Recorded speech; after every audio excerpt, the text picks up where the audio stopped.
You're watching 535. This is 535. You're watching 535. You're watching 535. You're watching 535. We're live from the Capitol, and 535 starts right now.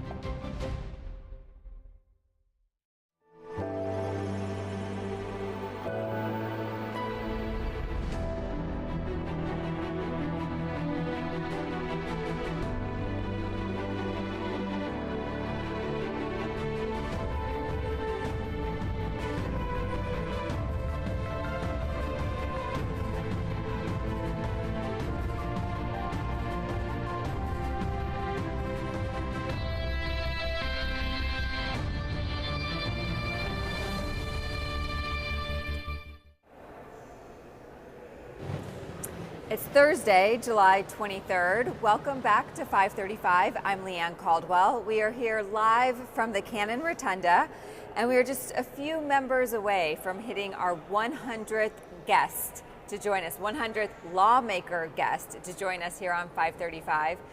Before we get there, we're a few members away, but you have also been here before. Congresswoman Cammack of Florida, thank you for joining us for your second appearance on 535, or is it third? It'll be my second. Second, okay. Yeah, which number am I? Now I gotta know. So, well, we do your first number, which was, what was the Congresswoman's first number? Okay, I have a fact checker back there, and she's going to let us know, and we'll revisit. Nice. But Steve Womack is going to be, was that a surprise? Is going to be our 100th guest. You could not have a better guy for number 100. I know. Yes. The man who presides and loves to preside. Yes. Yes. But we are here to talk to you today, right now, in this moment, about a couple issues. First, I want to start with the latest on your sexual misconduct issues on the Hill. Yep. Not yours, but the things that you care about. Well, I know. What do you want to tell us? for the record, these are not my sexual misconduct issues, personally. You are trying to solve the sexual misconduct problem here on Capitol Hill. You have new legislation that is out about criminal background checks, which is kind of tied to it, right? Yes, very so much. Explain this legislation to me. So, as the chairwoman of the Republican Women's Caucus, we have been focused on addressing the creepiness factor that has emerged on Capitol Hill. We have seen instance after instance of members abusing their power and their position to proposition staff, begin relationships with staff, and in my opinion, accountability here on Capitol Hill can't begin and end with resignations. And so we need to really curb the bad behavior. Members of Congress, as well as their staff, everybody should feel safe here on Capitol Hill. And so we've been working through a number of things to address this issue.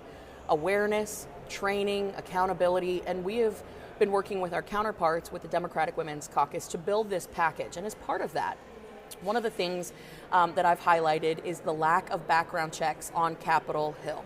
So people would be shocked to know that members of Congress's staff, so congressional staff, does not need a background check to work on Capitol Hill.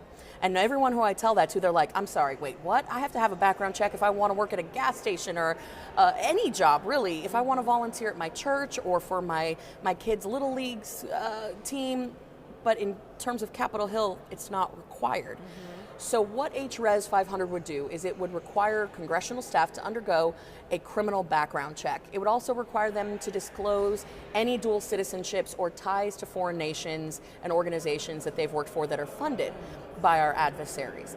Now, this is critically important because as you're hiring your team, if someone has something in their background, domestic violence, theft, assault, battery, these are things that are really the warning signs that someone would be like, maybe I don't want you in my office, handling sensitive information for my constituents, working on really sensitive issues.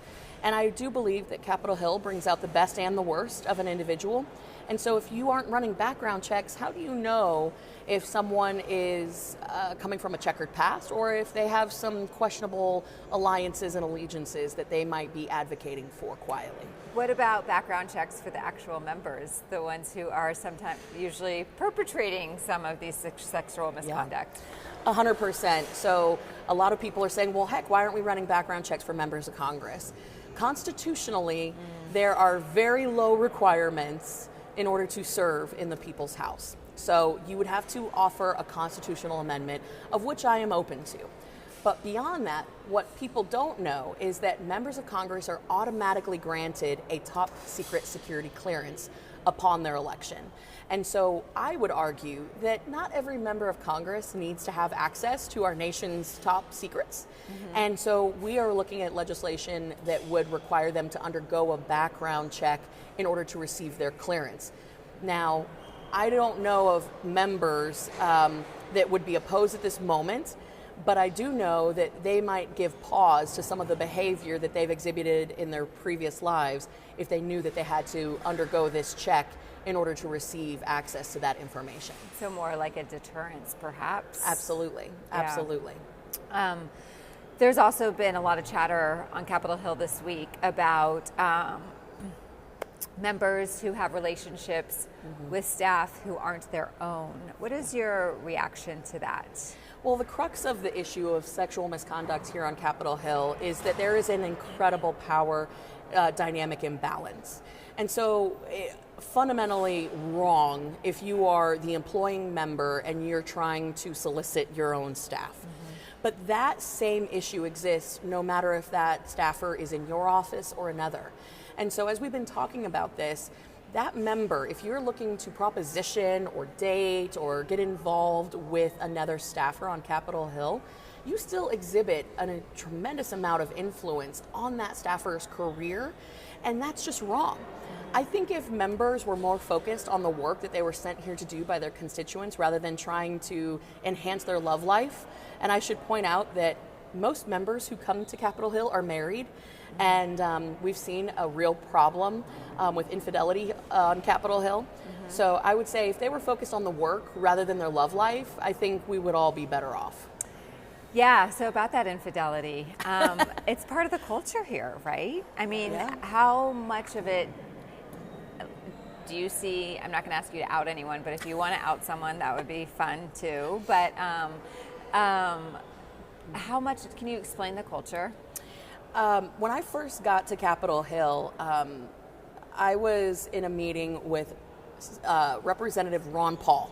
Ron Paul, he was retiring, and his wife was with him, and she said, "Honey, there ain't nothing but hanky-panky that happens in this town after 10 p.m.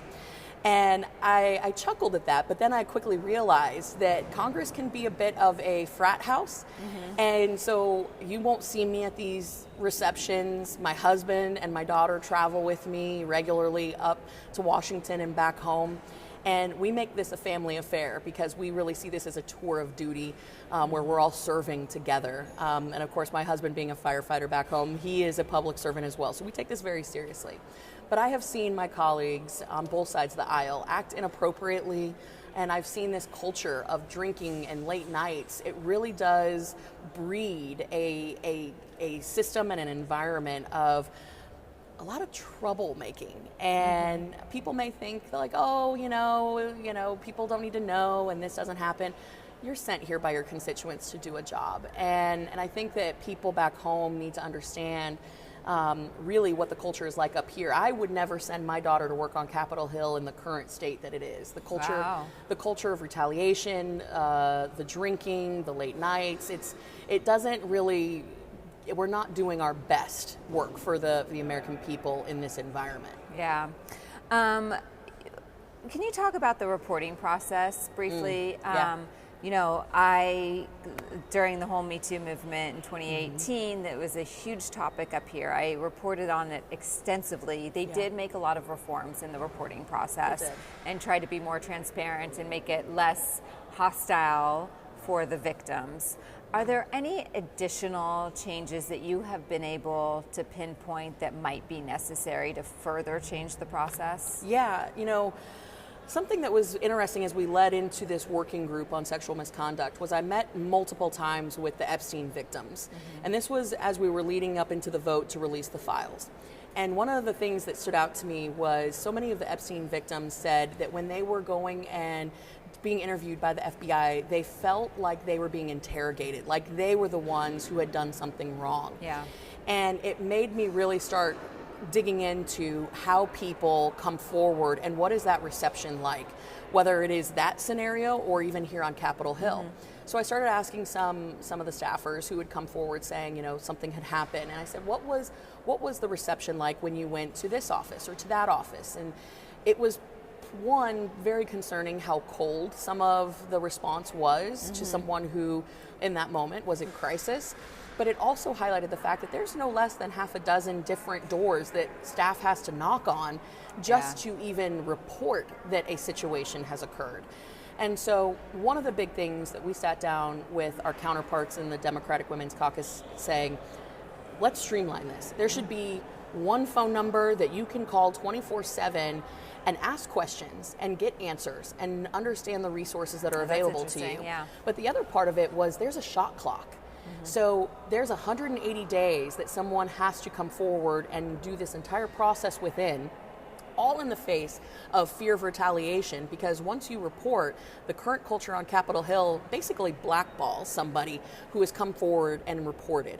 So that is something that we are dramatically changing up here on Capitol Hill, because you shouldn't be on a shot clock. You shouldn't have to knock on 6 doors. You should have one phone number, one door, 24 hours a day to say, this is something that happened, I need help. Yeah, what's the timeline to be able to figure this out? So we're hoping to come forward in September when we return for a legislative session with a package. Great, well, come back to 535 and talk to us about it. We will. You also have other legislation that you seem pretty excited about on apps. Yes. And so let's talk a little bit about that. You think that there is a bias against consumers and producers when it comes to app stores on your phone, correct? Yeah. Can you explain it? Yeah, so I would say my career on Capitol Hill is basically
we've just seen where courts are demanding that they purge their app store of Notify apps that the app store themselves recommended for 4-year-olds. Oh, wow.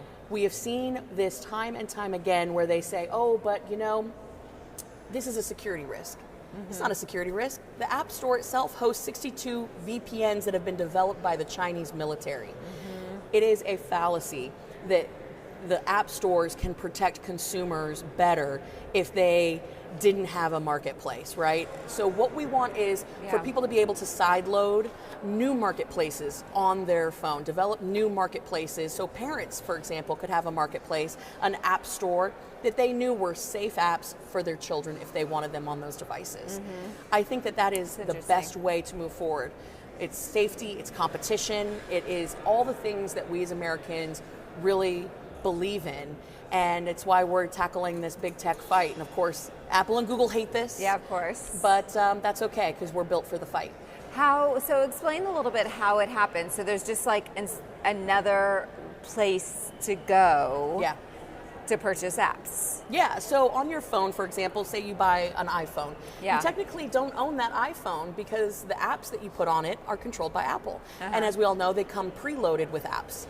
And it's very interesting because developers, they'll have to submit their app to Apple for review. And in some cases, that app gets slow walked, but then Apple will come out with a direct competitor to that product kind of within a month. We've seen that. Right, so yeah. some theft of IP.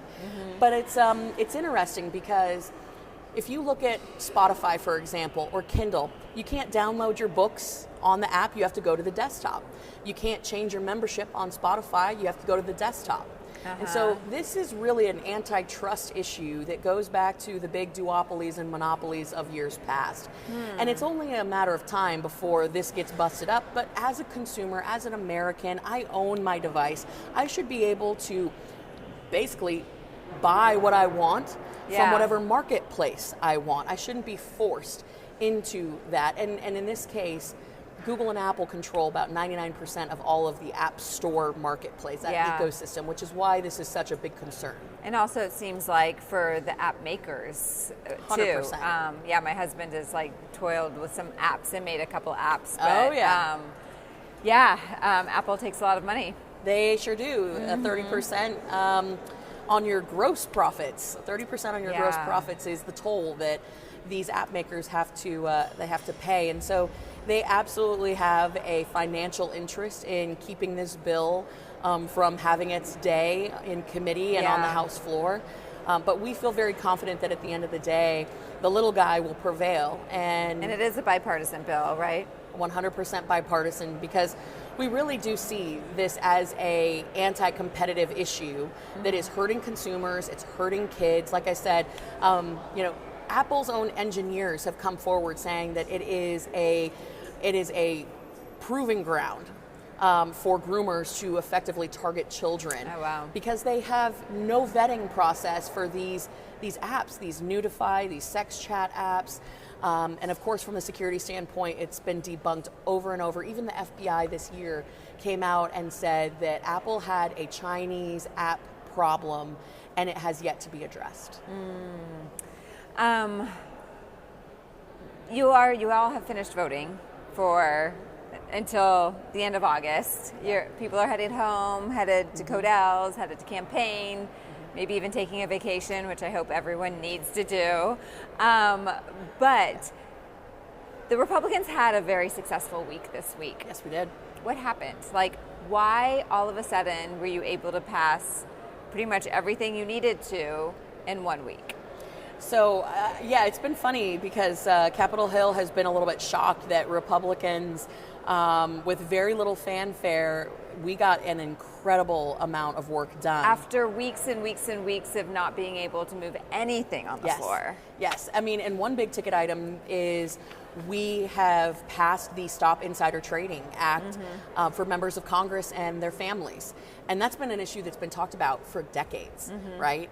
That is one of the number one things that I hear about from constituents back home.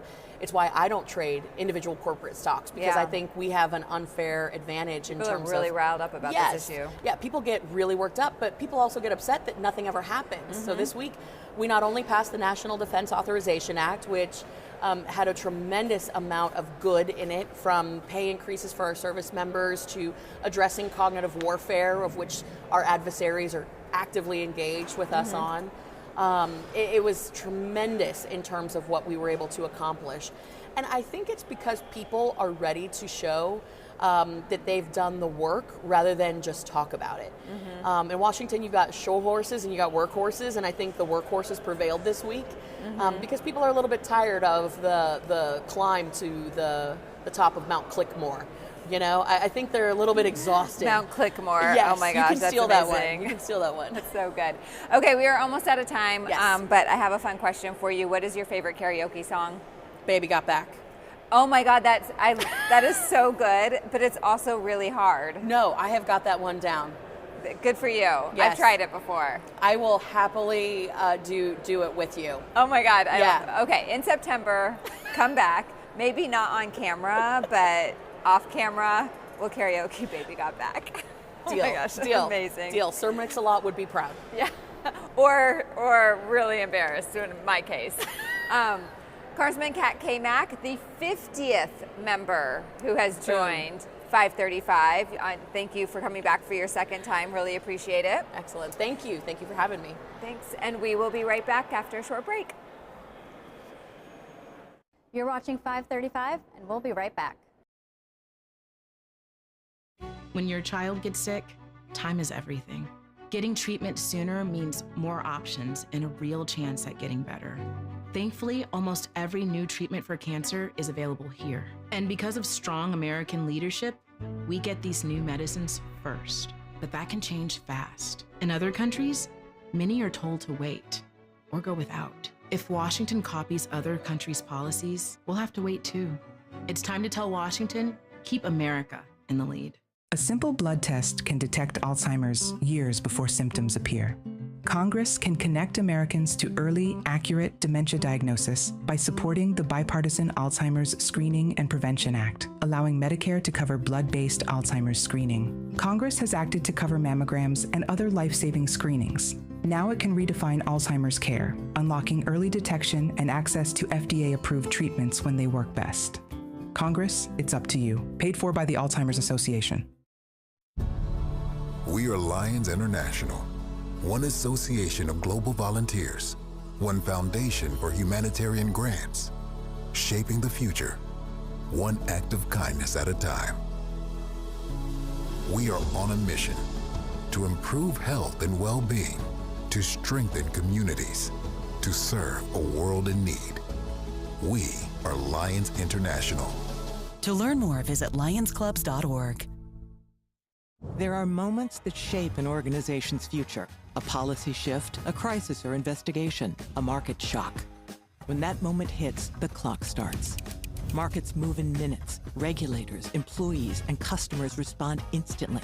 Narrative helps leaders respond with pace, engage stakeholders with precision, and position brands with perspective. So when challenges emerge, you can navigate complexity and lead with clarity before the narrative is defined for you. Congresswoman, we only have a couple minutes, Okay. which is perfect for our 535 1 minute. Should I be afraid? Who's the smartest member of Congress? So I'm really putting you on the spot here. You know, don't tell anybody this. I'm too much of a politician to answer that question. This is crazy. What's the best committee? I do like them all. On you, baby. That was good. That was good.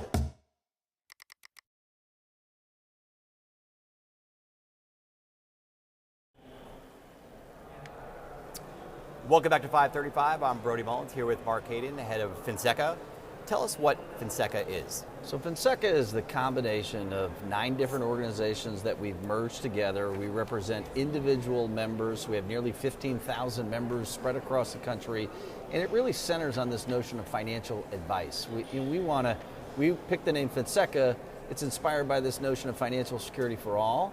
So we want to bring people together, advocate in Washington for policies that will help the American people become more financially secure. And your organization has been growing over the years through a series of mergers. What types of other industries are you pulling together? So it really does, it's different segments of the financial advice profession. You know, we call it the financial security profession, but there are different go-to-market strategies, some independent distribution or affiliated distribution. And really what we've done is bring together a whole bunch of different organizations that represented different segments of that overall population of people who provide financial advice to families and businesses. So I know crypto is not what you guys do, but I want to ask about crypto because there's so much going on in crypto right now. The Senate's trying to figure out if they have enough votes for a bill as the Senate's trying to leave for the year. There is an issue though that involves you slightly with crypto being allowed to or not allowed to be part of investment strategies for retirees. Can you tell us about that issue? Yeah, the Trump administration is trying to open up options within a 401k. I mean, most people, most of their savings are in a traditional 401k. So what the Trump administration has said is we want to open up access to alternative investments, things like crypto, things like private equity and other kinds of investments, which have been more historically, particularly on the private equity side, reserved for people at the upper end of the market. So they're trying to open it up. They're also encouraging people to include more lifetime income products in their 401k. So it definitely has a relevance to our sector, but it's not a core issue that we're lobbying on. And given it's not a core issue, is it something that your industry wants, or you just not care at all about? We would be what I would consider sort of more of a lagging indicator of those kinds of investments. So we're not tip of the spear, and we're not actively lobbying it, but we're certainly following it closely. Okay. Well, let's talk about what is important to you guys. What are your most important issues right now? Look, I think there are a bunch of individual bills like the Clarity for Compensation Act and the Plan Act, which raises awareness on long-term care. I think the biggest issues, though, that impact our members and impact the American people are issues, frankly, that we're not talking about. We have a $39 trillion debt and growing. Social Security goes insolvent in the fourth quarter of 2032. These are massive issues. Social Security, if nothing is done, will be a 20+% across the board pay cut for existing retirees. Huge, huge issue. And Congress, given the issues of the day and the political environment, just simply not getting to them. But they're coming. They're coming soon. It'll be a prominent issue in the 28 presidential election. And then, we haven't dealt with Social Security insolvency since the 80s. Wow. So these are big issues that are on the minds of the American people, are going to have to be dealt with in Congress. So I feel like Social Security is a big issue, but it's not that hard to fix if both parties come together. Do you agree? Well, I think the math is relatively simple. Yeah. You can twist the dials on retirement age or the funding mechanism, but our big thing is what we need to do is encourage more people to save privately. We know that the defined benefit plans have gone away in this country largely. And so what we're really looking at is how can we encourage more people to save earlier, save in the right ways. It's one of the reasons why we're so excited about the Trump accounts. This provision to actually put money aside for every child born of an American citizen, passed as part of the One Big Beautiful Bill Act. Those are really exciting developments that haven't gotten a lot of exposure and notoriety. There's been some great White House events and some, people like Michael Dell and others that have made investments into the Trump accounts. But that's just the beginning. We just need to get more people saving early, and then having a financial plan to make that savings last. And tell us a little bit more about the Trump accounts. Obviously created 1 year ago. It's $1,000 that the government puts into an account, or that the parents can put into an account? So for every child born of a United States citizen, gets $1,000 from the Treasury. Then there have been a bunch of there's some states, there are a bunch of companies, some billionaires, like I said, like Michael Dell and others, that are also increasing the investment. If you think about this, Brody, so companies are allowed to put money in, parents are allowed to put money in. If you think about, let's just say they got the initial $1,000 from the Treasury Department, and then they got another $2,500 investment from somebody. If they leave that in the account and they just get the average returns from the S&P, if they leave it in the account when they're 65, they'll have over $1 million in savings. That's $1,000 to $1 million. It's $3,500 to well over $1 million if they leave it and take advantage of compound interest. And of course, our position on that is the way that you keep that money in the account, the way you take advantage of that savings vehicle, is if you have a financial plan. So you know where the money is coming and where it's going, and you actually put that aside. So again, we have a huge retirement savings issue compounded by Social Security insolvency. And we need to unleash and unlock the private sector to get more people to be in a better financial position to absorb some of the issues like we saw in 9/11, we saw with the financial collapse, we saw in COVID. What ends up happening when there's this black swan event, what happens is the government's got to spend trillions and trillions of dollars. So we know we need more private sector solutions, and that's really what we're all about. Mark Hayden, President and CEO of Whitesides, thanks so much for joining us. Thanks for having me. I'm Brody Mullins. We'll be back on 535 in a few minutes. You're watching 535, and we'll be right back. When your child gets sick, time is everything. Getting treatment sooner means more options and a real chance at getting better. Thankfully, almost every new treatment for cancer is available here. And because of strong American leadership, we get these new medicines first. but that can change fast. In other countries, many are told to wait or go without. If Washington copies other countries' policies, we'll have to wait too. It's time to tell Washington, keep America in the lead. In Afghanistan, the IED actually penetrated the vehicle between my legs, but it was a miracle that we all survived in the vehicle. When I began the process to separate from the military, it was during COVID. And with the issues back home, we just knew we got to come back home and take care of the family. So we had to go stay at our mom's house. And there was already 3 people living there and 5 of us, or 8 people. How many bedroom? Like a 2-bedroom. Like a 2-bedroom house. We were desperate. So then when we transitioned to Texas, it was very much so like, what are we gonna do now? When I came home, I needed a new roof due to a storm, and I was about to lose homeowners insurance as well. I applied for Operation Homefront Critical Financial Assistance Program. They've really been a blessing. I'm in the Permanent Homes for Veterans program. They built a house for me, and it's amazing. We got the call, this is your house, and the kids and I took off just to go sit in the driveway and cry. It's life-changing. It took us from a hopeless situation, and now we're homeowners. We have a savings account. The best way to describe Operation Homefront is that it's like a family, because they're always there for you. I would say you guys are angels behind closed doors. Operation Homefront has impacted my family in a way that's probably going to be passed down through my family's history. It's definitely going to be a story that's going to be told for generations. I enlisted as a medic to be there to help my patients, and after an injury, I found myself as a patient. I experienced post-traumatic seizures. Depression is a big one that comes along with it, PTSD. So I pursued my PhD in neuroscience and regenerative medicine. The coalition has helped fund my academic pursuits. They genuinely care about helping the vet in whatever way that they can. Through supporting the coalition, you're supporting some of the veterans that have the biggest needs. Visit saluteheroes.org to learn more. It's 5:35 inside the Cannon Rotunda. I'm Scott McFarland, pleased to be joined by George Whitesides, first-term Democrat, 27th Congressional District of California, including the northern Los Angeles suburbs. You have a distinctive background among your colleagues, a NASA Chief of Staff, an aeronautics expert, dare I say. Tell me who's coming to you and what they're asking about with this niche that you fill as an expert in this field. Yeah, well, I mean, we're trying to bring a sense that science matters and facts matter, and whether that's in wildfires or costs or space, we have to have, an honest take of what's happening in our world in order to address the problems that we face. You're on the Science Committee. You're on House Armed Services as well. Let me start off with Armed Services.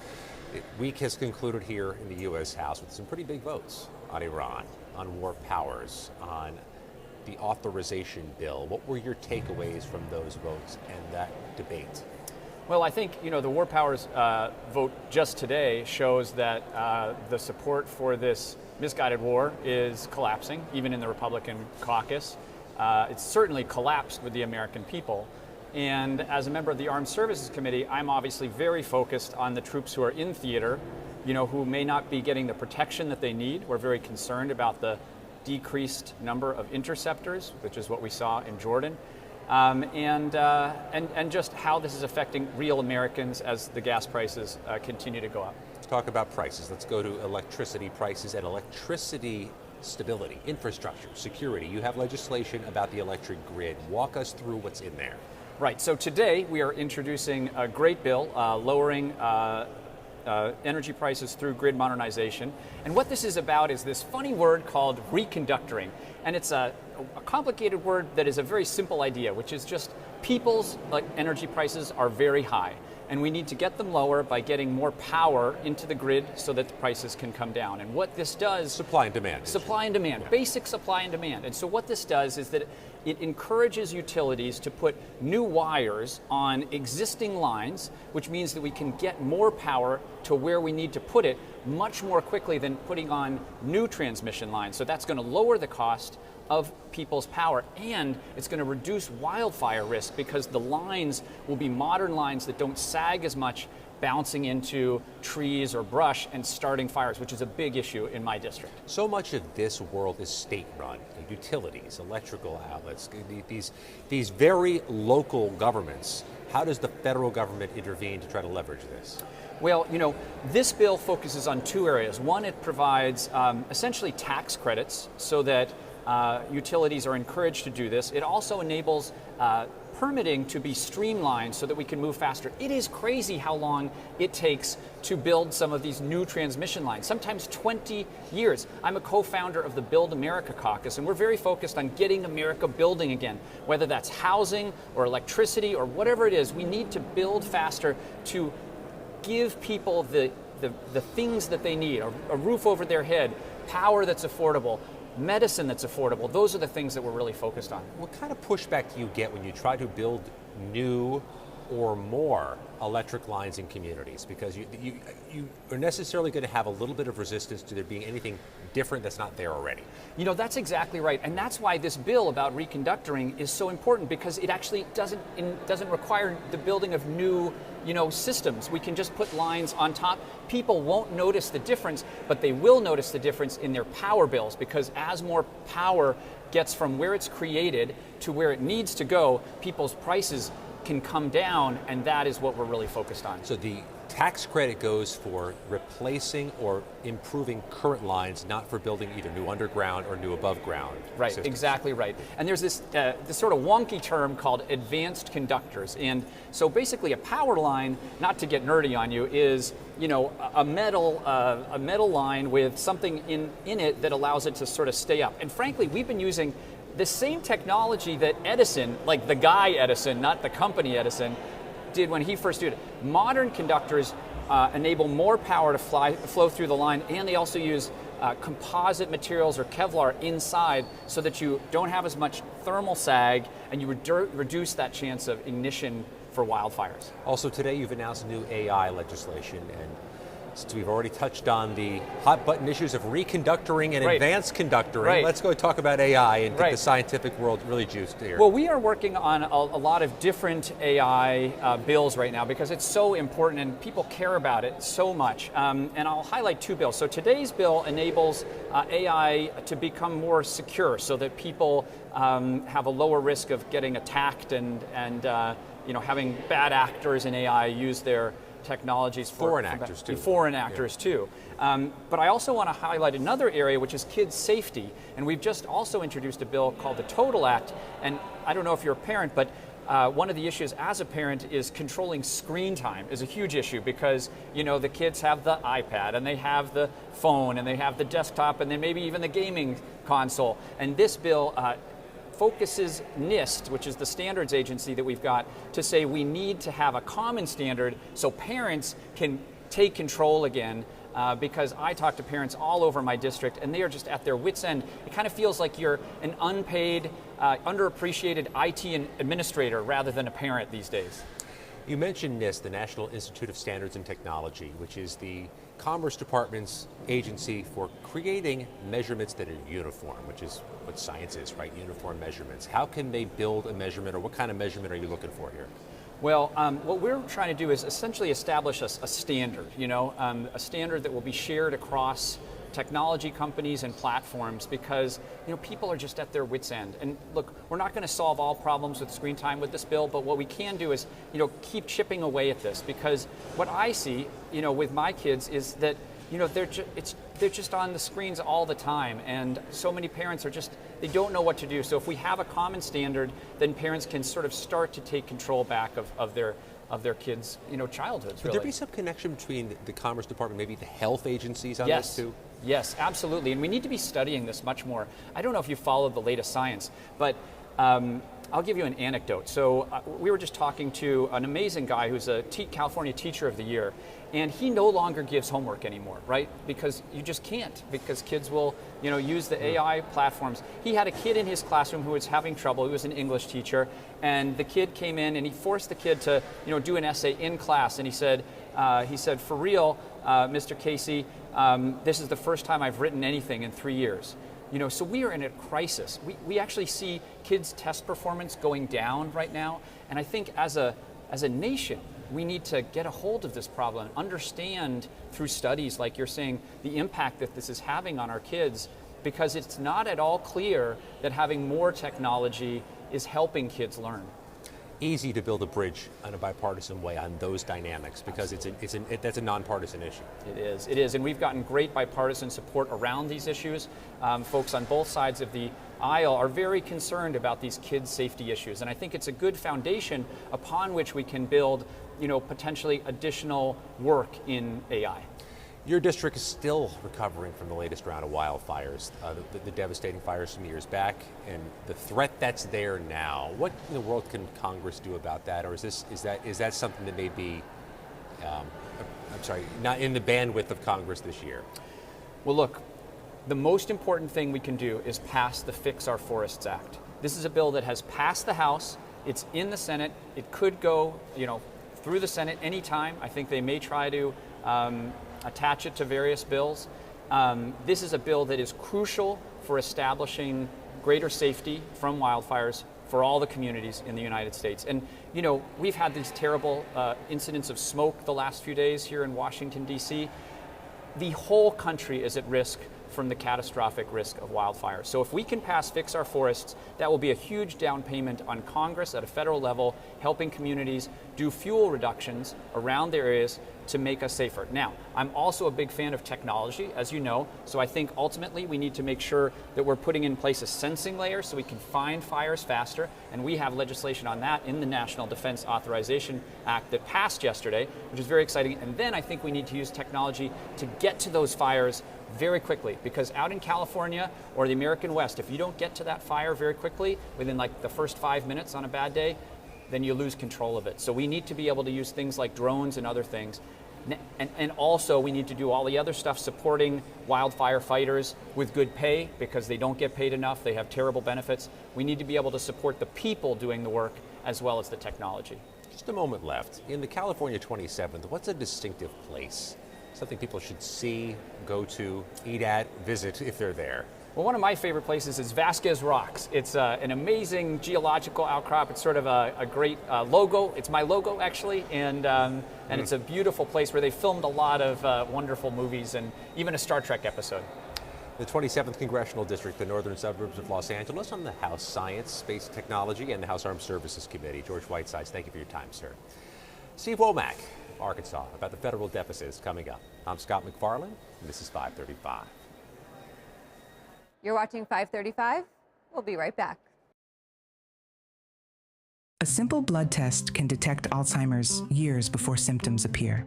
Congress can connect Americans to early, accurate dementia diagnosis by supporting the bipartisan Alzheimer's Screening and Prevention Act, allowing Medicare to cover blood-based Alzheimer's screening. Congress has acted to cover mammograms and other life-saving screenings. Now it can redefine Alzheimer's care, unlocking early detection and access to FDA-approved treatments when they work best. Congress, it's up to you. Paid for by the Alzheimer's Association. When your child gets sick, time is everything. Getting treatment sooner means more options and a real chance at getting better. Thankfully, almost every new treatment for cancer is available here. And because of strong American leadership, we get these new medicines first. But that can change fast. In other countries, many are told to wait or go without. If Washington copies other countries' policies, we'll have to wait too. It's time to tell Washington, keep America in the lead. I work hard. My dad worked hard. That's where I got it from. What I take home is my future and my kids' future. And if I can invest in companies, they're going to reflect my principles, what I believe in. So why would those companies hire outside people to tell them to embrace principles I don't believe in? Congress must protect the financial future of Americans from the foreign-owned duopoly that answers to no one. Hi, I'm Elizabeth Rome. I've played many roles on TV and film, but today I want to speak to you as myself about a cause that's very dear to my heart. The Cancer Prevention and Treatment Fund provides free help to those who have cancer and those who wish to prevent it. They've also worked tirelessly on banning cancer-causing chemicals in our homes and neighborhoods. I want to thank them as a mom for protecting our families. Please donate today at the Cancer Prevention and Treatment Fund at stopcancerfund.com. I enlisted as a medic to be there to help my patients, and after an injury, I found myself as a patient. I experienced post-traumatic seizures. Depression is a big one that comes along with it, PTSD. So I pursued my PhD in neuroscience and regenerative medicine. The coalition has helped fund my academic pursuits. They genuinely care about helping the vet in whatever way that they can. Through supporting the coalition, you're supporting some of the veterans that have the biggest needs. Visit saluteheroes.org to learn more. Welcome back to 535. I'm Paul Kane of Notice. I am very, very happy to have with me Steve Womack of Arkansas. He's the chair of the Appropriations Subcommittee. THUD, I think the insiders like to call it. Some people call it THUD. THUD. Yeah, I like that better. Transportation, Housing, Urban Development. And he is a regular presider over the House chamber whenever there's a really, really intense vote. Also, I don't know if your staff prepped you for this, but we folks have been here at 535 doing this only for a couple months, and you are the 100th member of Congress to appear on 535. Do I win a prize? We'll get to that. We'll get to that. All right. So I got to go through math here, and writers, we're never good at math. As of July this month, publicly held debt was nearly $31.8 trillion, roughly equal to the size of the country's economy. Publicly held debt is going to grow more in 10 years, reaching 123% of the economy. You have been introducing a bipartisan bill for several years now, basically to try to get debt to GDP ratios into something that is manageable. Tell me about that bill and the overall importance of the issue long term to the health of the economy. Yeah, well, Paul, first of all, great question and a great subject, because I believe, against the backdrop of all of the other major issues facing our country, clearly the fiscal condition of our country, to me, is, if not the most important, certainly among the most important, because the path we're on right now is just not sustainable. And it's going to begin to manifest here in just a few years, and I'll come back to that if we need to. Sure. But I've been working on this for a long time, and I had the great honor and privilege of when Speaker Ryan asked me to be part of the Joint Select Committee back in 2018 on budget process reform, because we believe that part of the issue that we face right now regarding deficit and debt comes all the way back to the way we do budgets, or maybe the way we don't do budgets. Yeah. And he asked me to co-chair with the late Nita Lowey a budget process reform panel of 16 members, bipartisan, bicameral. And we spent 9 months on this subject, so I kind of consider myself somewhat of a subject matter expert on some of these issues, and I believe that it all begins with how we do our budgeting. But that said, you're right, the debt held by the public, $32 trillion, but the overall debt is roughly over $40 trillion. How much was it when you first got here in January? I don't even want to think about it anymore because it has just grown exponentially over time, and there are a lot of reasons for that. But the fact is, we just spend more money than we bring in, and the kind of the knee-jerk reaction to that for a lot of people is, well, if you're a conservative, is we'll just cut spending. Well, 2/3 of that spending is grandma's Social Security check and Medicare and those, and net interest on the debt. And then if you're if you're not necessarily interested in cutting anything, then the answer is, well, let's raise taxes. Well, that becomes problematic. It is a complex issue, and it has to be addressed, and I've always believed it should be addressed sooner than later, because in 2032, this thing is going to rear its ugly head. And that's when the Social Security trustees say that there won't be enough money to pay the benefits, and we're looking at a plus 20% cut in those benefits if we don't do anything. So I'm a big advocate for, let's grab this thing by the horns and let's tackle it to the ground and see what we can do about fixing it. it really is a fast approaching issue because, 25 years ago I was at roll call and I'd hear people talking about the Social Security Trust Fund, and it just seems so far off. So far away, yeah. And you probably in January 2011 are like, oh man, 20, 25 years, oh, that's nothing. But, we're getting there fast. There's always a political willpower problem with these issues. And you summed it up. Republicans traditionally do not want to, they don't want to raise taxes, don't want to cut military spending. As we've seen in recent months, the military is still quite active.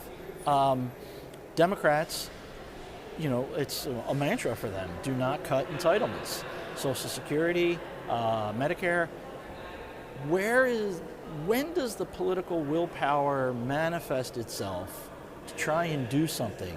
Jody Arrington, the House Budget Committee chair, a few years ago tried to start a commission, and then sort of at the last minute, labor unions, yelled at Democrats, don't work with him on this, and some of the anti-tax groups yelled at some of the Republicans that don't vote with him on this. Where would you're trying to move this bill? How do you get people to focus on it? Boy, if I had the answer to that question, I'd be over in the Capitol right now leading that charge. I think it's going to have to be forced on Congress. In 2032 may be that time frame, because when you are faced with having to fix a problem that's on your doorstep, I mean, how do you go back and tell people who are living primarily on Social Security that they're going to have to take a 20+% cut in their benefit? Well, you're not going to say that. You're going to fix it somehow. But I'd rather us do it sooner than later. So, my bill that I've introduced so far, which is a reflection of my work back in 2018, is purposed in putting us on a 2-year budget cycle, giving Congress the ability and a little more runway with which to do budgets and appropriations. There are a few more nuances to that bill that help us achieve an overall benefit to the country, like 3% deficit to GDP is one of our targets in this bill. And if it's not enshrined in the Constitution, i.e., if you don't have a balanced budget amendment with teeth in it that force Congress, who've taken an oath to the Constitution, to do their constitutional duty, then there's always an off-ramp. Yeah. And you can punt this issue past the next milestone. It could be the next election. It could be after, to the next Congress. It could be past a certain holiday. There are all kinds of ways Congress can say, we know we have a problem, but let's deal with that later. Now, here's the sad truth. This is the inconvenient truth on this subject, and that is, of all the options we have to fix the problem, whether it's revenues or whether it's program realignments, age of eligibility, one of those, thresholds by which you pay into the FICA program, all those options, you know what you're going to have to do? All of them. Every single option is going to have to be on the table when you're $40 trillion in debt, and when you're going to run a deficit this year, just 1 year, of nearly $2 trillion. All options have to be on the table when you're in that sort of circumstance, because none of those by themselves are going to even move the needle on fixing the problem. You're a member of the Appropriations Committee, funding federal agencies.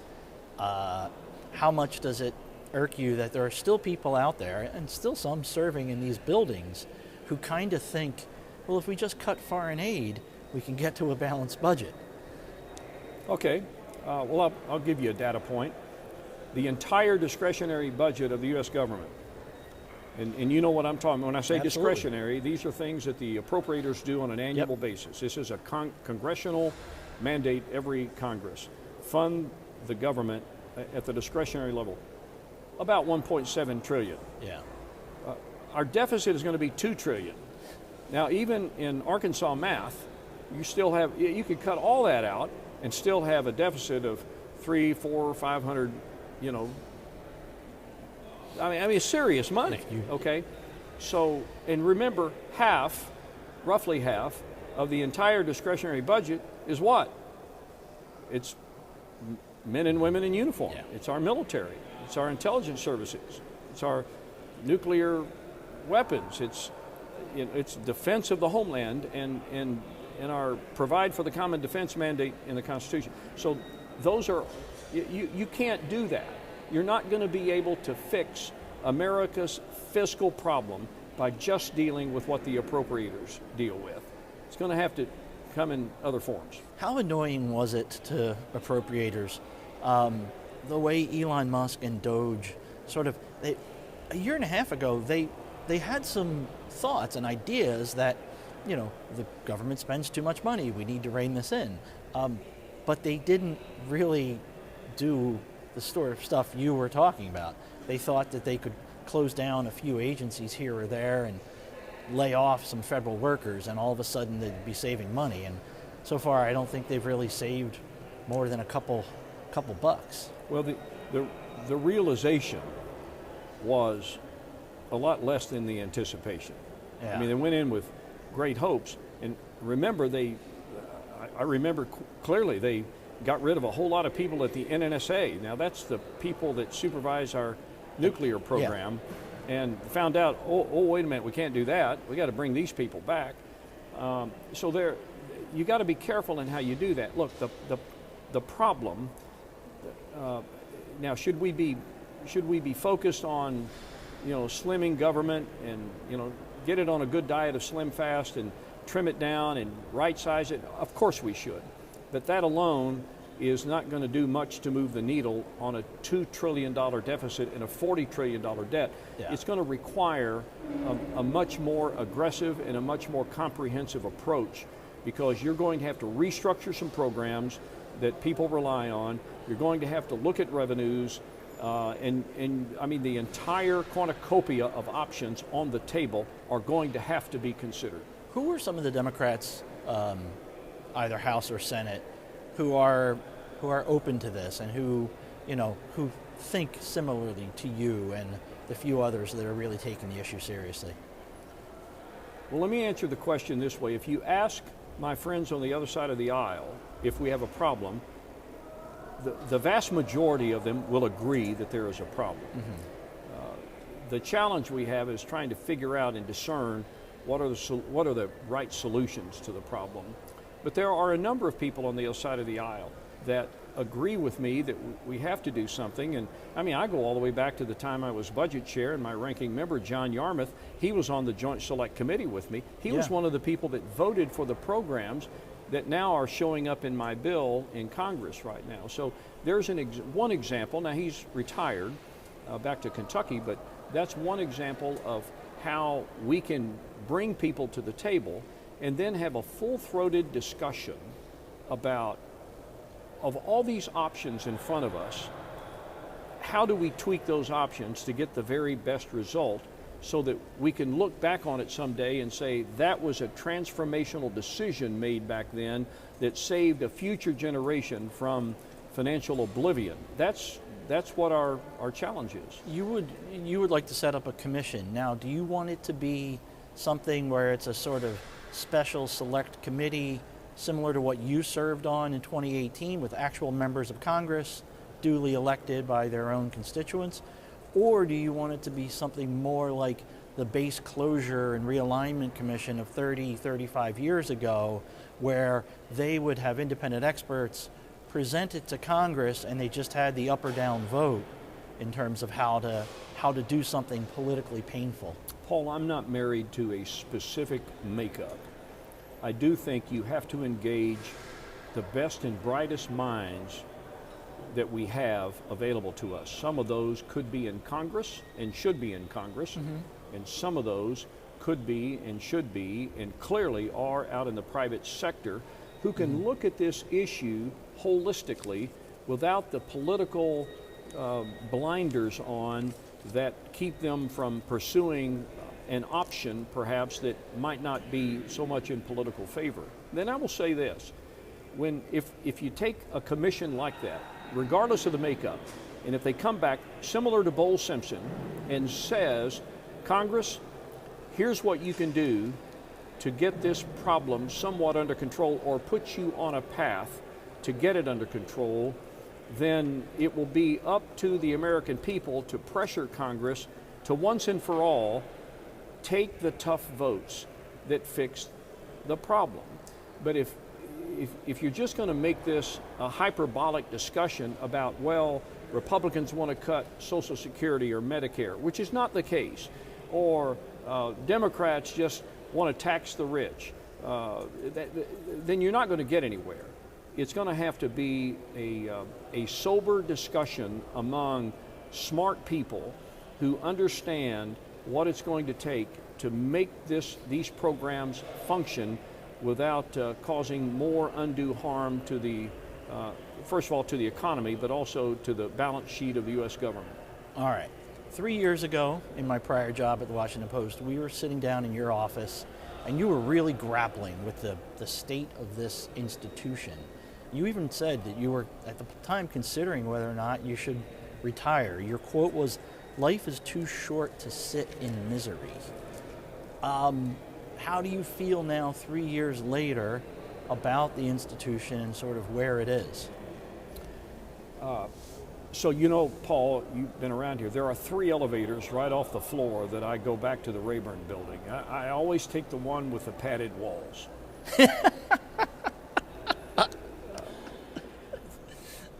It's gotten a bit worse. And life is I still... laugh because it could, otherwise I'd cry. Life is still too short. But the work is so critically important. You know, I've got a 13-year-old grandson that I see a lot. And when I look at Caden, I think about what is it we are leaving his generation. I chair the board at West Point.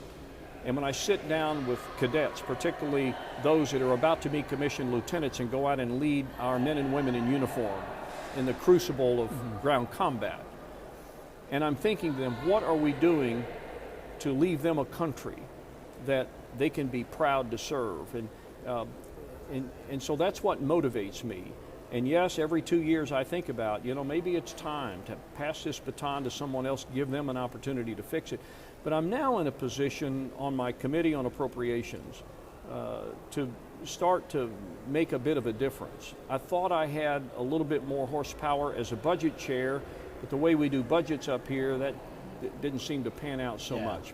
And we got left at the altar on the Joint Select Committee because we were 3 votes short on the Democrat side of instituting those reforms. So that's why I want to bring this bill back one more time and give it an opportunity to find success and put America on a better glide path. One of the things that you are an institution man, you've said that publicly, privately many times. You have overseen some really important moments in the House chamber. There was a chaotic January 1st vote where Democrats thought that they were going to get the vote on a hurricane relief bill. They were screaming and yelling, and you were in the chair. Then you had to oversee the platform debate at the RNC in 2016 when there was a whole fight about what should be in the platform because no one quite knew where Donald Trump was on the issues. Were you in the chair for 16 hours last summer, or the July of 2025? So what's the craziest of these moments, or the most meaningful? Well, yes, I was in the chair for 16 hours, and my bladder reminded me of that many times. I did get a couple of breaks. Of all the things that I've been able to do, of course, I'm probably I guess I'm the answer to a Jeopardy question now, though I'm not asking the producers there to consider this, but I'm the only member of the Congress of the United States in history to preside over the vacating of the chair.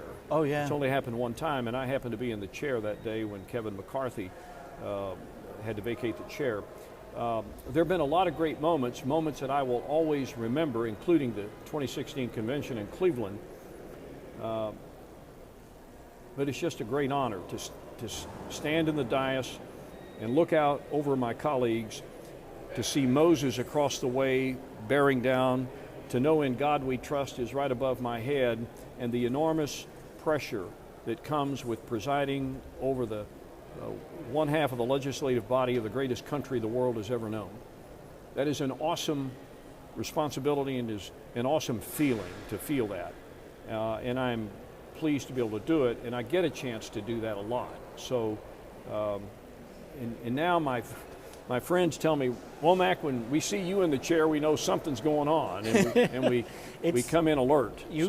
Every speaker knows, like this. He's the one who can oversee this whole thing. If it gets unruly, he'll know how to do it.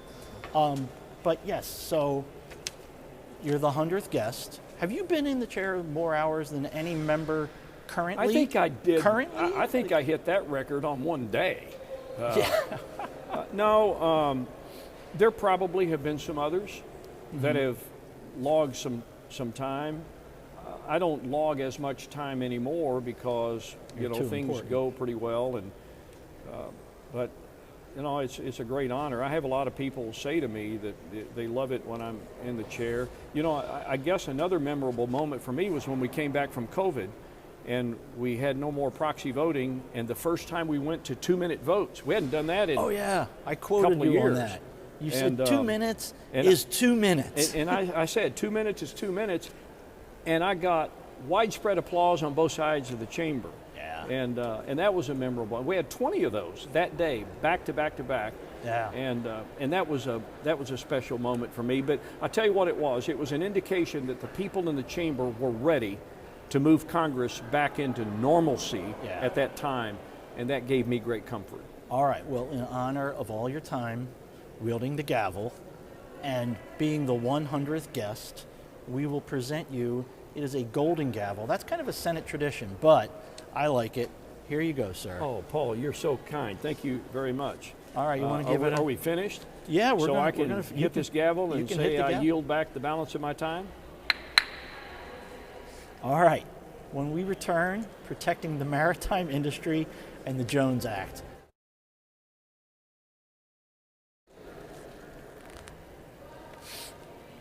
You're watching 535, and we'll be right back. Oh, and I work hard. My dad worked hard. That's where I got it from. What I take home is my future and my kids' future. And if I can invest in companies, they're going to reflect my principles, what I believe in. So why would those companies hire outside people to tell them to embrace principles I don't believe in? Congress must protect the financial future of Americans from the foreign-owned duopoly that answers to no one. Hi, I'm Elizabeth Rome. I've played many roles on TV and film, but today I want to speak to you as myself about a cause that's very dear to my heart. The Cancer Prevention and Treatment Fund provides free help to those who have cancer and those who wish to prevent it. They've also worked tirelessly on banning cancer-causing chemicals in our homes and neighborhoods. I want to thank them as a mom for protecting our families. Please donate today at the Cancer Prevention and Treatment Fund at stopcancerfund.com. He is what your show is called, The Decider. It's Washington's hottest new show, and it has the Beltway buzzing. Americans, they know BS when they see BS. Pulitzer Prize-winning journalist Brody Mullins. Is this era ending and is a new era beginning? And veteran strategist Lisa Camuso-Miller. Have you ever had to tell a client no? Talk to the biggest and most influential players. We wanted $1 million. He said done. Rewriting the rules of influence. Business is going to be on the ballot. Congress needs to do their job. They become lapdogs rather than watchdogs. The people who never talk. That's such a good question. Talk to them. It was kind of fun, actually. It's Washington's only show by and for insiders. Welcome to the Deciders. Watch weekly right here on 535. You're watching 535. This is 535. You're watching 535. You're watching 535. You're watching 535. We're live from the Capitol, and 535 starts right now.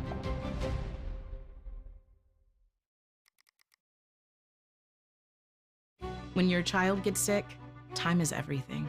Getting treatment sooner means more options and a real chance at getting better. Thankfully, almost every new treatment for cancer is available here. And because of strong American leadership, we get these new medicines first. But that can change fast. In other countries, many are told to wait or go without. If Washington copies other countries' policies, we'll have to wait too. It's time to tell Washington, keep America in the lead. On 535, I'm Scott McFarland. Really pleased to be joined by Salud Carbajal. His 10th year here in Congress from the 24th Congressional District of California, which includes Ventura County. Sits on the House Transportation and Infrastructure Committee, has served on the House Armed Services Committee, and for the purpose of this first question, it's critical you're the ranking member of the Coast Guard and Maritime Subcommittee. Explain what the Jones Act is. You have made some criticisms of how the Trump administration's handled the Jones Act. You've also tried to bolster the Jones Act. So first of all, what is that thing? Well, the Jones Act was put in place around World War II time period. And it basically was put in place for a number of reasons, but it really focused on the essential need to make sure that we continue to ensure our national security and our economic well-being when it comes to shipbuilding and being able to have a commercial ship fleet that we need sometimes during wartime.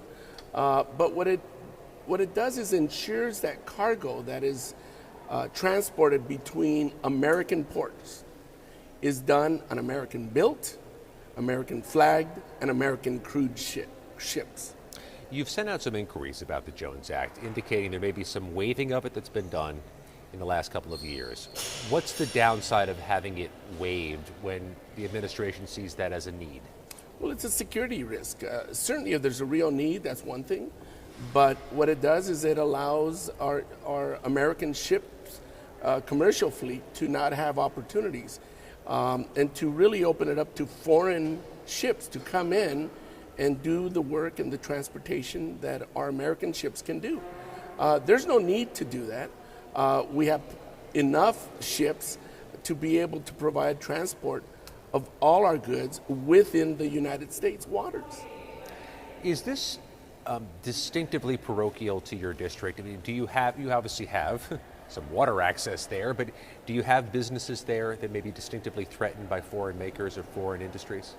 Well, it could be, but near my district, I have the Port of Hueneme, I have the Port of Long Beach, the Port of Los Angeles, and so it's really important that American ships are the ones that deliver American cargo between ports. And during a wartime situation, for our national security, we need to have access to those ships as well. So the Jones Act ensures that we are incentivizing shipbuilding in the United States. We're supporting our mariners, we're supporting our local economy, and supporting our national security. We had heard so much 4 or 5 years ago about the supply chain disruptions through the ports in your district. How is that faring now? Is that something that's a low-grade concern for you, or is it something that could flash up again? I think it's always a concern. We learned a lot during the pandemic, and I think that it's still a significant issue to be concerned about. But I think that as long as we have, again, the Jones Act, and that we're looking at protecting our interests and making sure that we shore up gaps that exist when it comes to supply chains, I think we'll be fine. Let's talk about the House Armed Services Committee and the work done this week among the 535 on the war in Iran.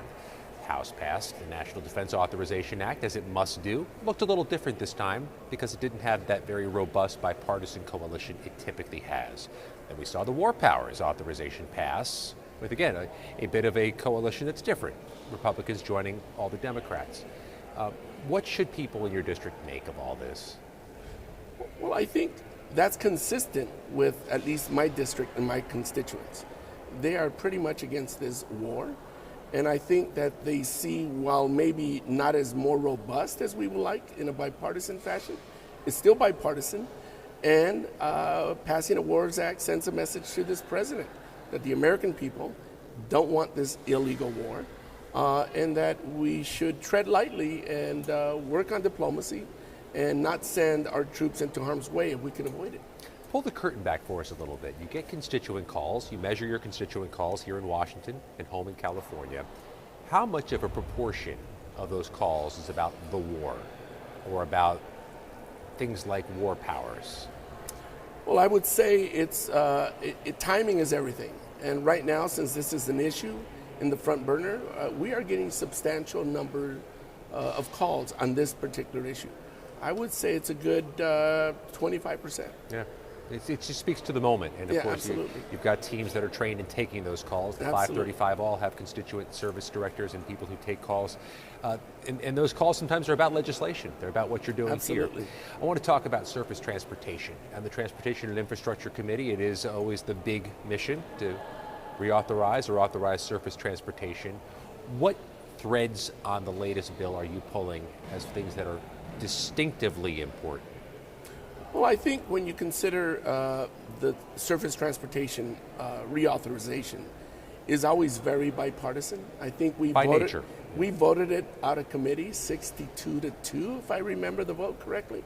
I think it provides for many investments in our roads infrastructure, bridges, transit. It does a lot to really ensure that we continue to stay up to speed with modernizing our infrastructure throughout the country. And it crosses everything. Airports, transit, transportation in so many different ways. What part of this gets dicey politically? Are there certain components of those bills, despite the overwhelming committee vote, that can be, I suppose, trapdoors on the House or Senate floor? Well, the two issues for California that were concerning and still are concerning, despite the overwhelming bipartisan passage of the surface transportation reauthorization from committee, is the whole issue of trying to provide a fee assessment on electric vehicles. It sort of disincentivizes people from continuing to purchase electric vehicles. Which is the goal, it seems. Exactly, and so that's of concern. There's a fee that was put in place for electric vehicles. The other one is when you consider rail transit. I believe that there was some language that provided that no more funding for high-speed rail would be provided unless a study was done. And what that does is we know what studies do. Studies can be good, but they delay the investments that are needed now. And so for California, there's quite concern about the rail issue as it was orchestrated in this bill, as well as the fees for electric vehicles. Let's talk about the waters of the United States. They call it WOTUS among the 535. Catchy acronym. There's a component of that legislation that's distinctively important to the 24th District and to your subcommittee. Where's that going? Well, it's moving forward. And what's important in terms of WRDA for my district is I have a number of smaller ports, and this is going to provide significant amount of funding to continue the dredging that makes those ports viable and productive. So you need to dredge the ports to make commercial access Absolutely. available. And in two of those ports, we have Coast Guard detachments in Morro Bay as well as Santa Barbara. So it's important for the extraordinary work that our coasties do in the region, get their ships in and out, their cutters. So it's really important that not only we do it for our service members that are serving there, but for the commercial fishing industry and other associated benefits. All right, I want to get into the issues of immigration. You have a dynamic backstory. Emigrated to the United States from Mexico at a young age. 5 years old? 6 years old? 5 years old. And you're listening to this heated political rhetoric about birthright citizenship and about U.S. immigration policy. How does all that land with you?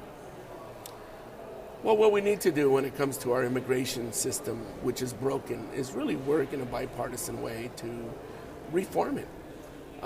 When I came to this country, we were able to do it through the proper channels.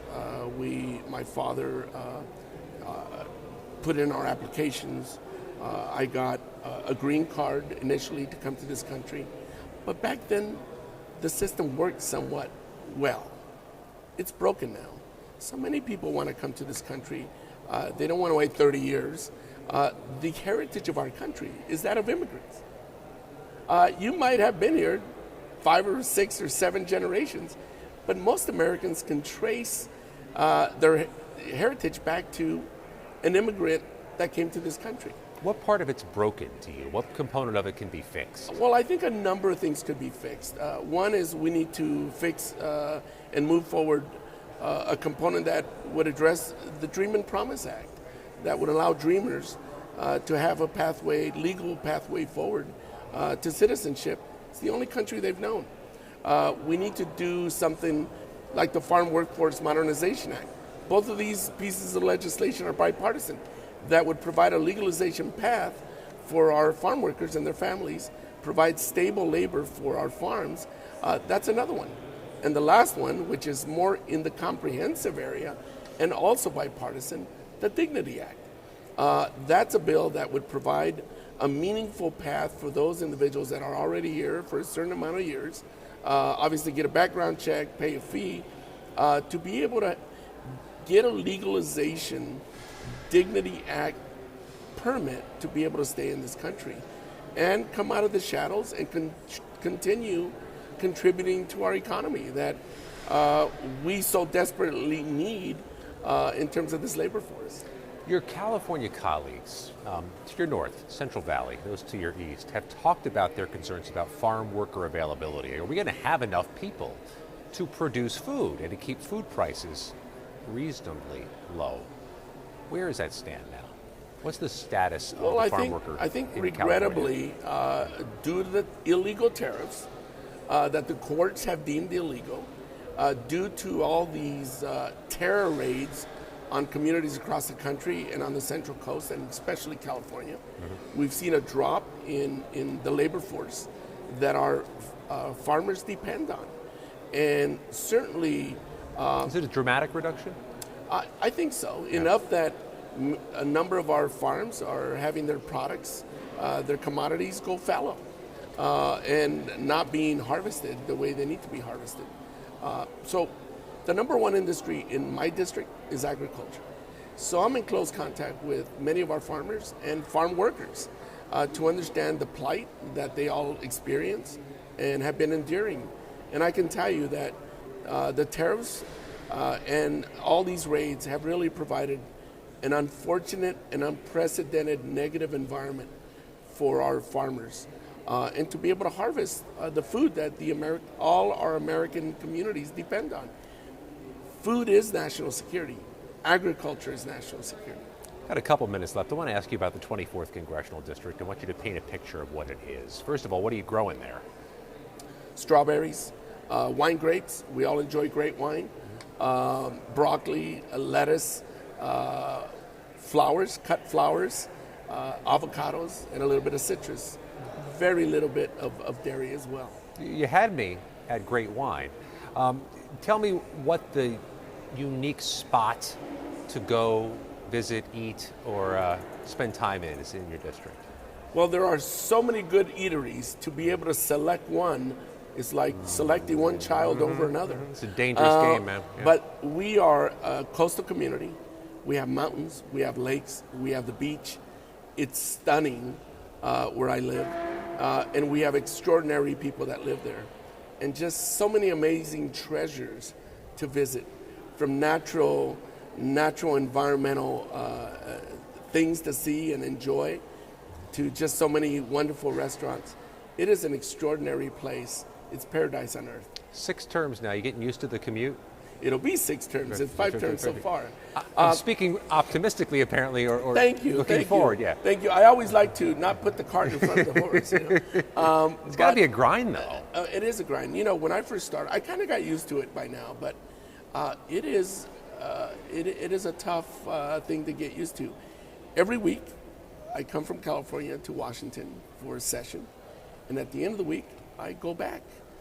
And the first few years were pretty grueling. Actually, initially provided me some anxiety of I'm going to be in this plane for 5 to 6 hours each way every week, and it was I was quite anxious at first, but I'm used to it now. It's no different than driving a car for 2 hours somewhere. In service of your country. That's right. Salud Carbajal, the 24th Congressional District. Thank you for your time as we conclude your 5th term here in Washington. Thank you. Still to come on 535, another ambitious infrastructure project. Speaking of the West Coast, this time in Oregon. We'll explain next. I'm Scott McFarland, and you're watching 535. You're watching 535, and we'll be right back.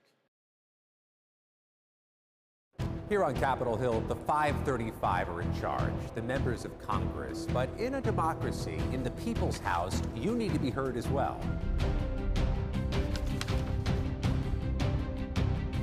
So if you have questions or comments or ideas, submit them to us at 535.news, because here with us, the floor is yours.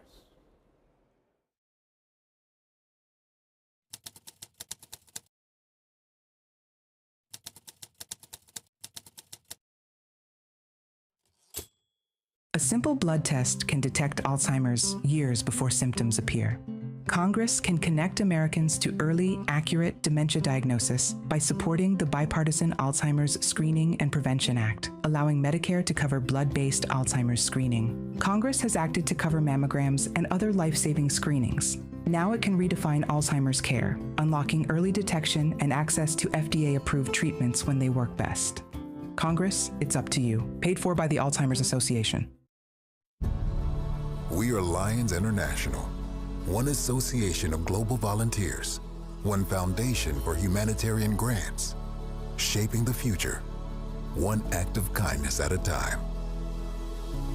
We are on a mission to improve health and well-being, to strengthen communities, to serve a world in need.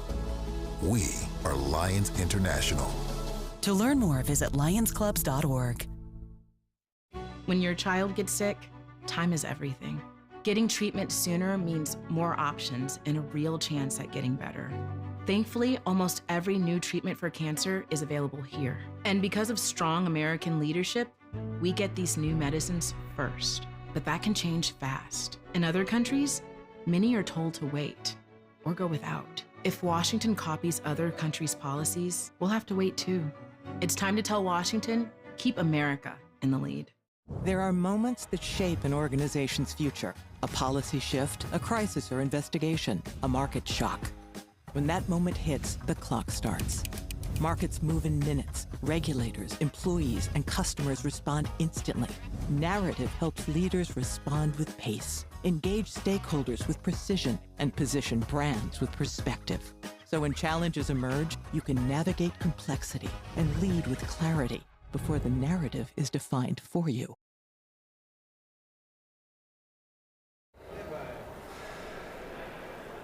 Welcome back to 535. I'm Mariana Sotomayor, Capitol Hill correspondent of Puck News. I am now joined by Congresswoman Val Hoyle, Democrat from Oregon, and we're going to talk a lot about her lovely coast and what it could mean for the future of trade in the country and also internationally. So thank you so much for joining us. Well, thank you so much for having me. Yeah, so let's get right into it. So you have a plan for Coos Bay. Tell me a little bit about it. And for those of us like myself who haven't been there, why is it so important to the state? So first of all, I represent 2/3 of the Oregon coast, so 250 miles of coast, the central and south coast, bordering California, at the bottom, and then, Lincoln County at the top. And Coos Bay in the 70s was the third busiest port in the world, not the country, in the world when we were shipping lumber. My background is manufacturing, distribution, and international trade. That was what my career was in. And so I know that Oregon is an export-dependent state, that we need to invest in our import-export infrastructure. We are very, very lucky in that the Biden administration and now the Trump administration have prioritized this port.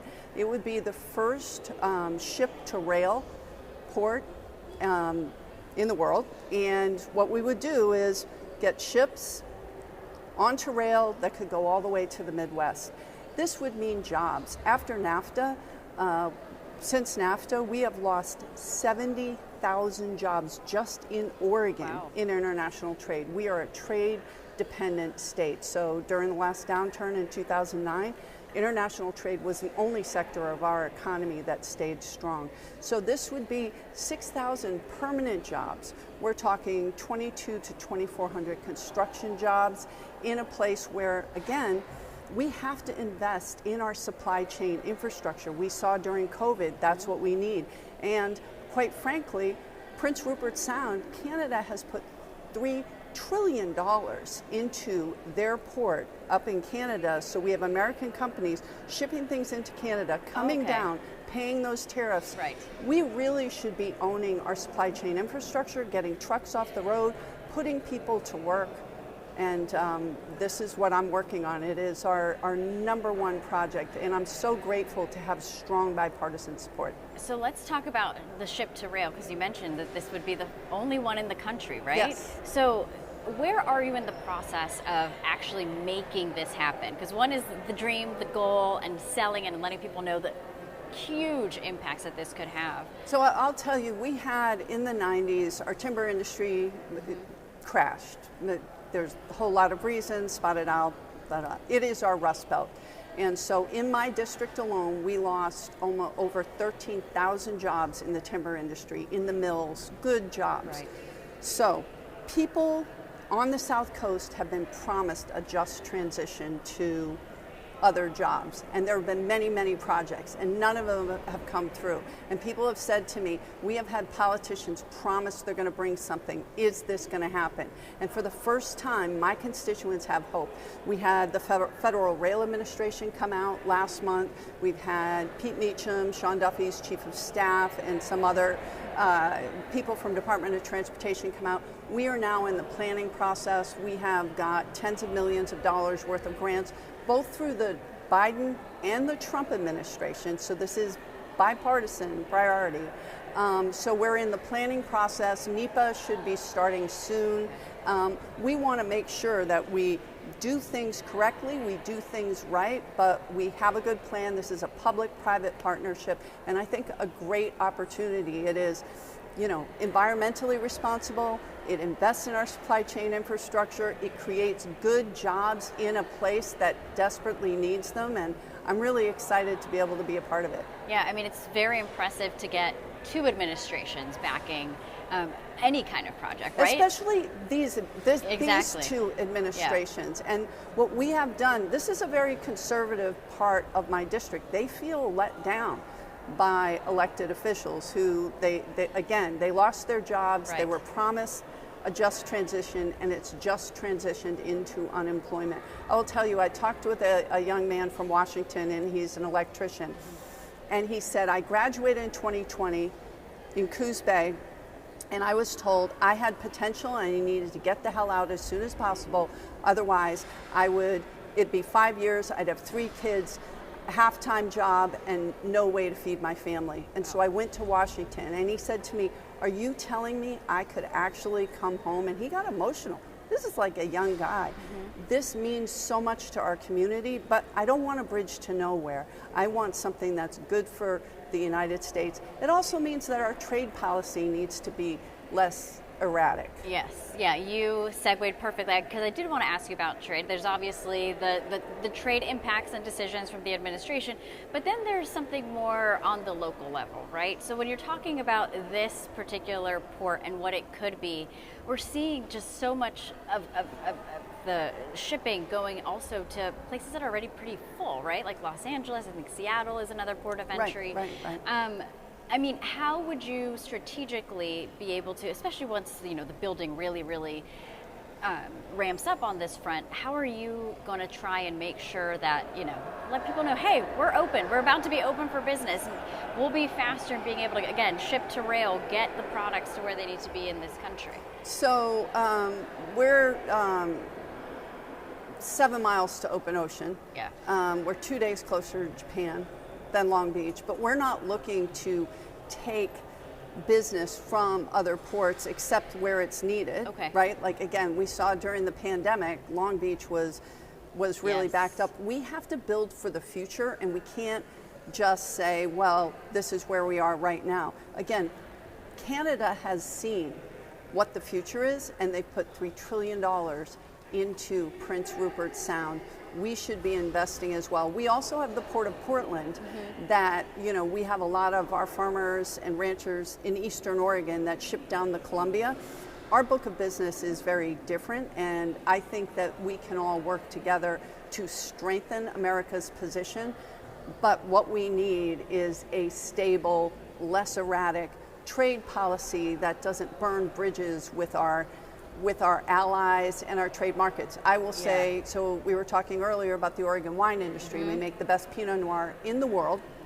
That's just a fact. I will fight anyone on that one. I need to try it. You need to try it. But we lost 45% of our international sales overnight when Canada took Oregon wines off the shelves in retaliation for what the Trump administration did with tariffs. Tariffs should be a tool, not a weapon, and we need to not leave working people behind. I mean, we still have a hangover from NAFTA and TPP where workers felt like they weren't at the table.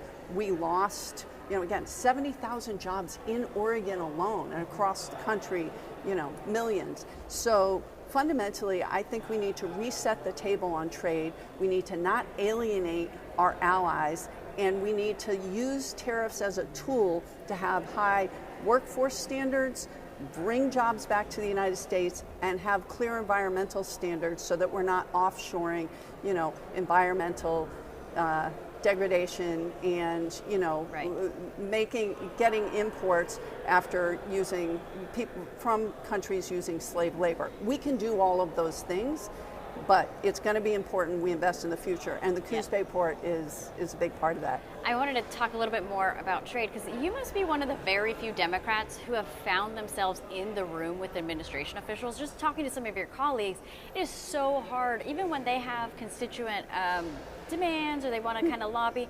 They have said it's difficult to just get responses back from the administration. And I mean, maybe you have heard differently.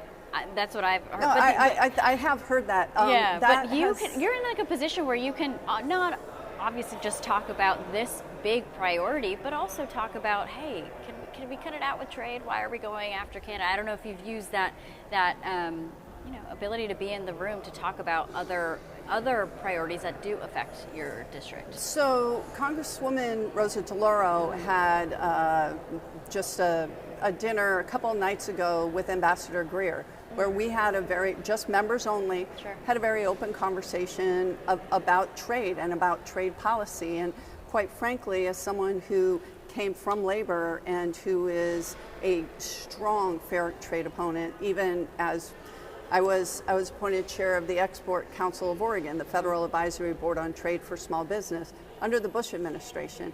And I was a fair trader then. So there are places of alignment. Look, I have a district that's 45% not Democrat or Republican. You cannot get elected by one party or the other in my district. And so what I've always had to do, whether in the State House or here, is figure out how to work with people on both sides. We have had an incredibly strong working relationship with the Department of Transportation because I walk in with a goal and find places where we can meet. Now that doesn't mean that I back down on criticizing, for instance, blowing things up with our allies when, like, Canada will get wine from New Zealand, and how do you get those markets back? This was my job for 25 years, and I know that it is hard to get markets back when you ruin them. So I will criticize the administration where necessary, but I will work with them when possible. I got sent here to work for my constituents, not for one party, and I think if we could have more of that. Again, am I frustrated with this administration and how we're treated? Yes. Have I been able to get at the table on specific issues? Yes. How? I don't know. I just walk in the door and they're like, you don't alienate them necessarily or go in with any. No, I mean, again, it's not personal. I will come out and criticize things that, like, I'm concerned about the future of our democracy. I have strong, active disagreements with what's happening with ICE and CBP and shutting down anyone that doesn't agree with the administration.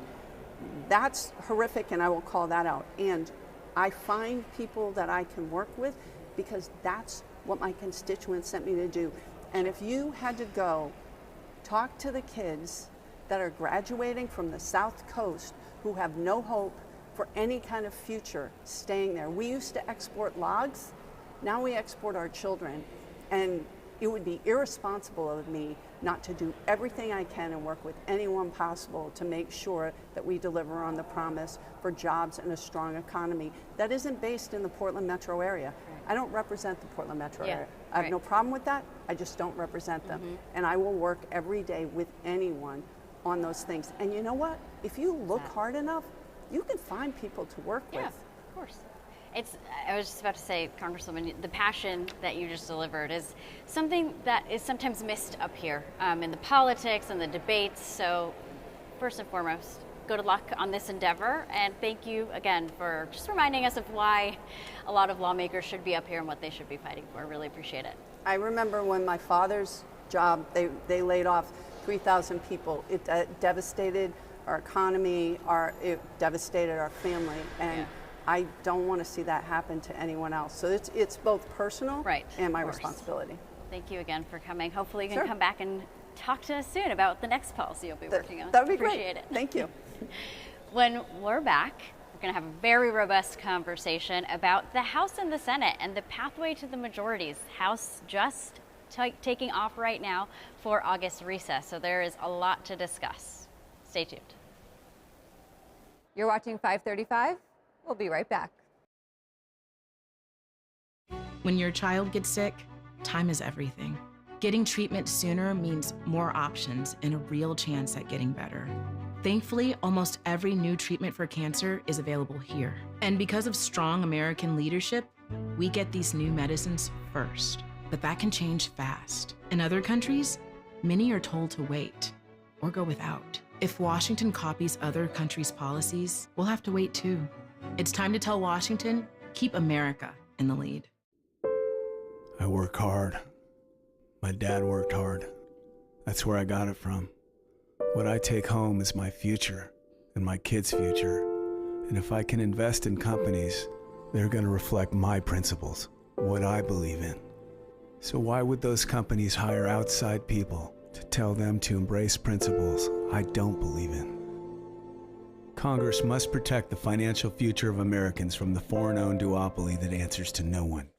In Afghanistan, the IED actually penetrated the vehicle between my legs, but it was a miracle that we all survived in the vehicle. When I began the process to separate from the military, it was during COVID. And with the issues back home, we just knew we got to come back home and take care of the family. So we had to go stay at our mom's house. And there was already 3 people living there and 5 of us, or 8 people. How many bedroom? Like a 2-bedroom. Like a 2-bedroom house. We were desperate. So then when we transitioned to Texas, it was very much so like, what are we gonna do now? When I came home, I needed a new roof due to a storm, and I was about to lose homeowners insurance as well. I applied for Operation Homefront Critical Financial Assistance Program. They've really been a blessing. I'm in the Permanent Homes for Veterans program. They built a house for me, and it's amazing. We got the call, this is your house, and the kids and I took off just to go sit in the driveway and cry. It's life-changing. It took us from a hopeless situation, and now we're homeowners. We have a savings account. The best way to describe Operation Homefront is that it's like a family, because they're always there for you. I would say you guys are angels behind closed doors. Operation Homefront has impacted my family in a way that's probably going to be passed down through my family's history. It's definitely going to be a story that's going to be told for generations.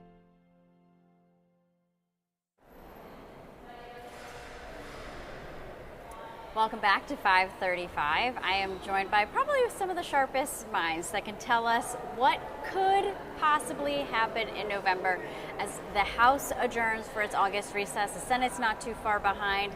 So many dynamics at play. I'm so excited for this conversation to geek out with both of you. Jessica Taylor, welcome. Thank you cover the Senate and governors. Yep. And then Aaron Covey, you cover the House of Representatives, which has been my playground for the last couple of years. So I wanted to start with you and your expertise on that.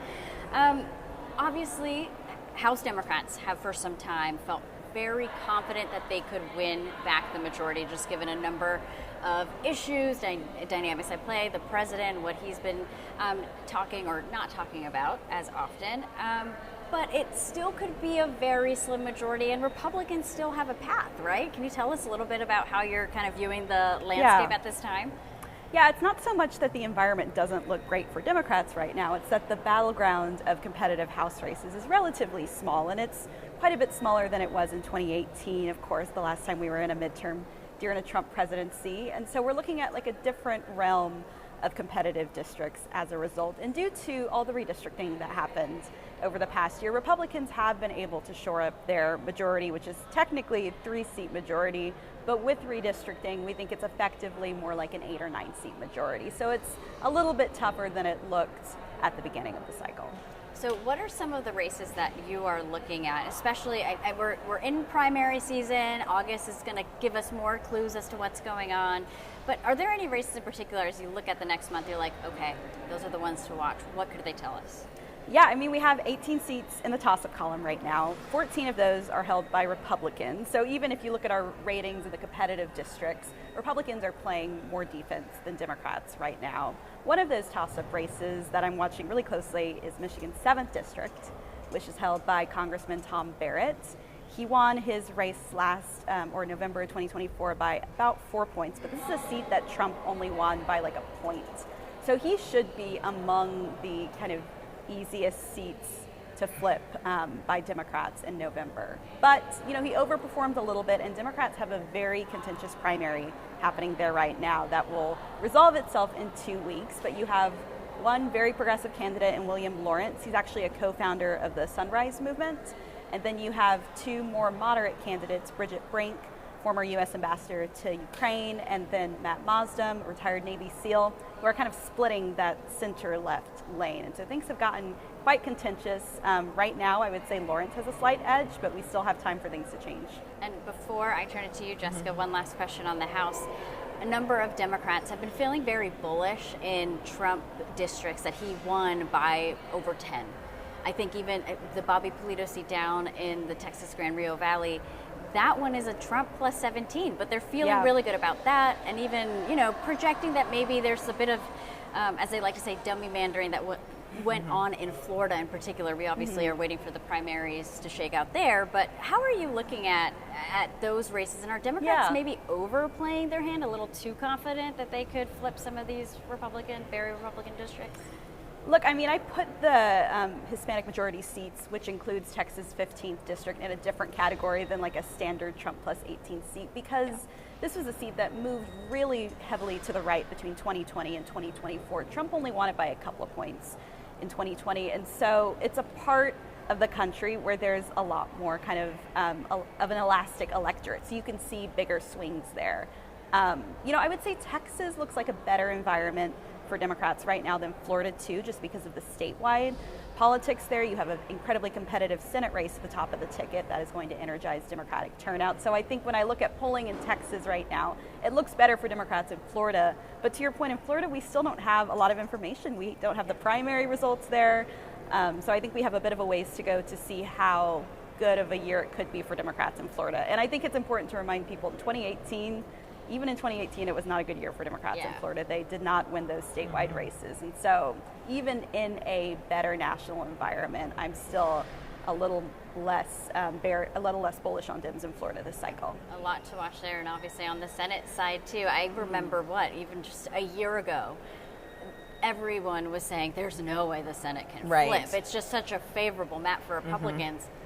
I mean, you can tell us now there are a lot of things at play, and Democrats, I don't think, are too confident, but they're like, maybe we can do this. There is a path for Democrats that did not exist at this time last year. And I think it's because they've had strong recruiting. They've gotten recruits like Sherrod Brown in Ohio, like Mary Peltola in Alaska. The North Carolina Senate race is looking the best race for them. We rate that one as lean Democrat with Roy Cooper there in that open seat with Tillich retiring. But there's still some hiccups for Democrats that they've got to get through. I think Maine obviously has been the main thing we've been talking about the past couple of weeks. Now that they have a presumptive nominee in Troy Jackson, we'll see kind of how he withstands scrutiny. He's been in politics for a really long time in the state, going back to the 1990s and early 2000s, but he's never faced this much scrutiny. So he's already, he's certainly not as effective a communicator as Graham Plattner was. There's been reports about his temper and different things, but he comes from a part of the state that Democrats have really struggled to do well in. He's outperformed Biden in that area. He outperformed the 2020 nominee Sarah Gideon. Collins still did better in those areas, but it's interesting because you have two northern Mainers that will be running against each other. Yeah. That's a good breakdown of Maine, because we're all just waiting to see how it all fleshes out. Especially this weekend, they'll officially nominate Troy Jackson. We've obviously also been talking about South Carolina, but I am just struck by the fact that Alaska is one of those races that, again, suddenly on the map. Right. I think you all just moved it to toss-up. A couple of weeks ago, okay, so tell us a little bit about the decision making there and why that race is becoming even more competitive than expected. Mary Peltola has a history of overperforming, particularly in better, even in difficult years. So she ran quite a bit ahead by double digits of Kamala Harris on the ballot. She very narrowly lost that House seat, but that was in a presidential year.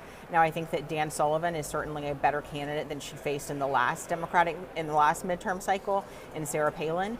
But there's some interesting dynamics going on there. I think that their state is really affected by the high price of diesel right now, especially with it being fishing season. She's someone that has a connection, I think, to very rural parts of the state. I mean, her slogan is Fish Family Freedom. So she's not running as your typical Democrat. And I think that, you're going to see Republicans just try to tie her to the National Party, but she has places where she is separated from National Democrats. However, there's another interesting wrinkle on the ballot because Alaska has a top 4 primary system with ranked choice voting. Now there is Dan J. Sullivan that is on the ballot. So that, Republicans tried to kick him off, saying that he's a Democratic plant. He is back on the ballot as Daniel J. Sullivan. The senator will be listed as Dan S. Sullivan as the incumbent. But, in a race that's just a couple of points with ranked choice, could that make the difference? So that wasn't the only reason we shifted that rating, but it was a contributing factor just because the ballot has the potential to be confusing there. Yeah, and the primary that everybody's talking about is in Michigan. That's in a couple weeks. Yeah.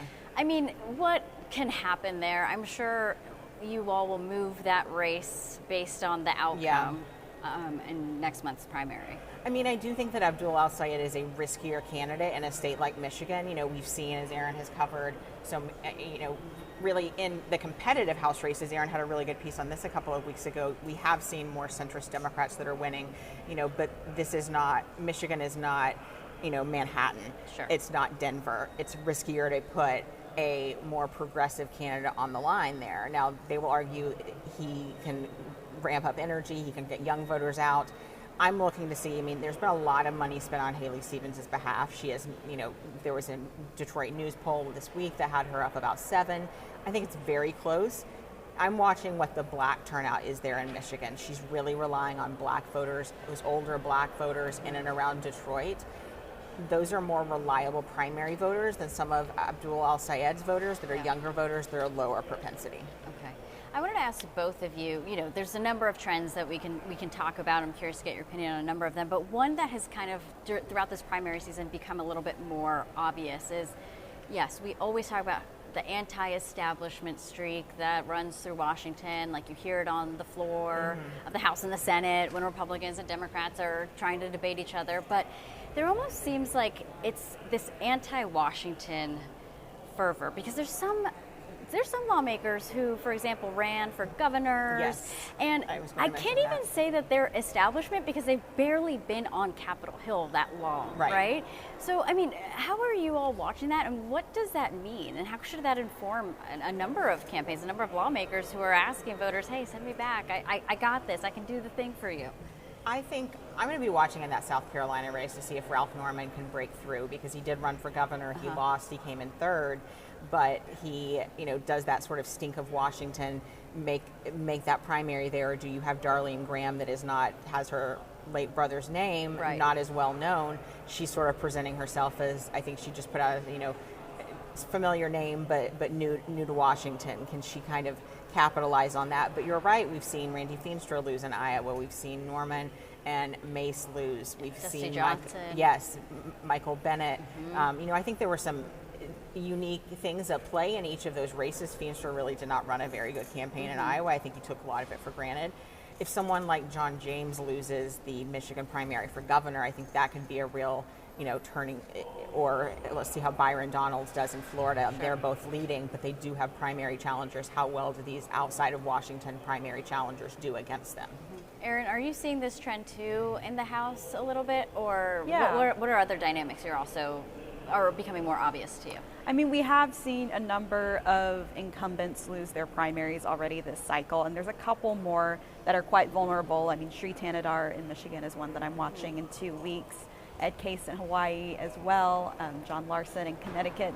So I do think, to your point, there is this a stronger kind of anti-Washington streak among Democratic primary voters than we have seen in the past. And I think a lot of that stems from frustration with party leadership and frustration with members who have been around a really long time and don't have that much to show for it in the minds of these voters. And that's what we saw in Colorado with Diana DeGette. Her challenger was definitely running to her left on a lot of issues, but I think a lot of it was just the contrast in her 3 decades of experience on the House, but having a very low profile with a young, much more dynamic challenger in Malak Quiros. And so I think that is playing into a lot of these primaries. They are very ideological too, and I do think that the Democratic Party base has really moved left on some issues, particularly the issue of support for Israel, and that has really made it difficult for some of these Democratic incumbents to navigate.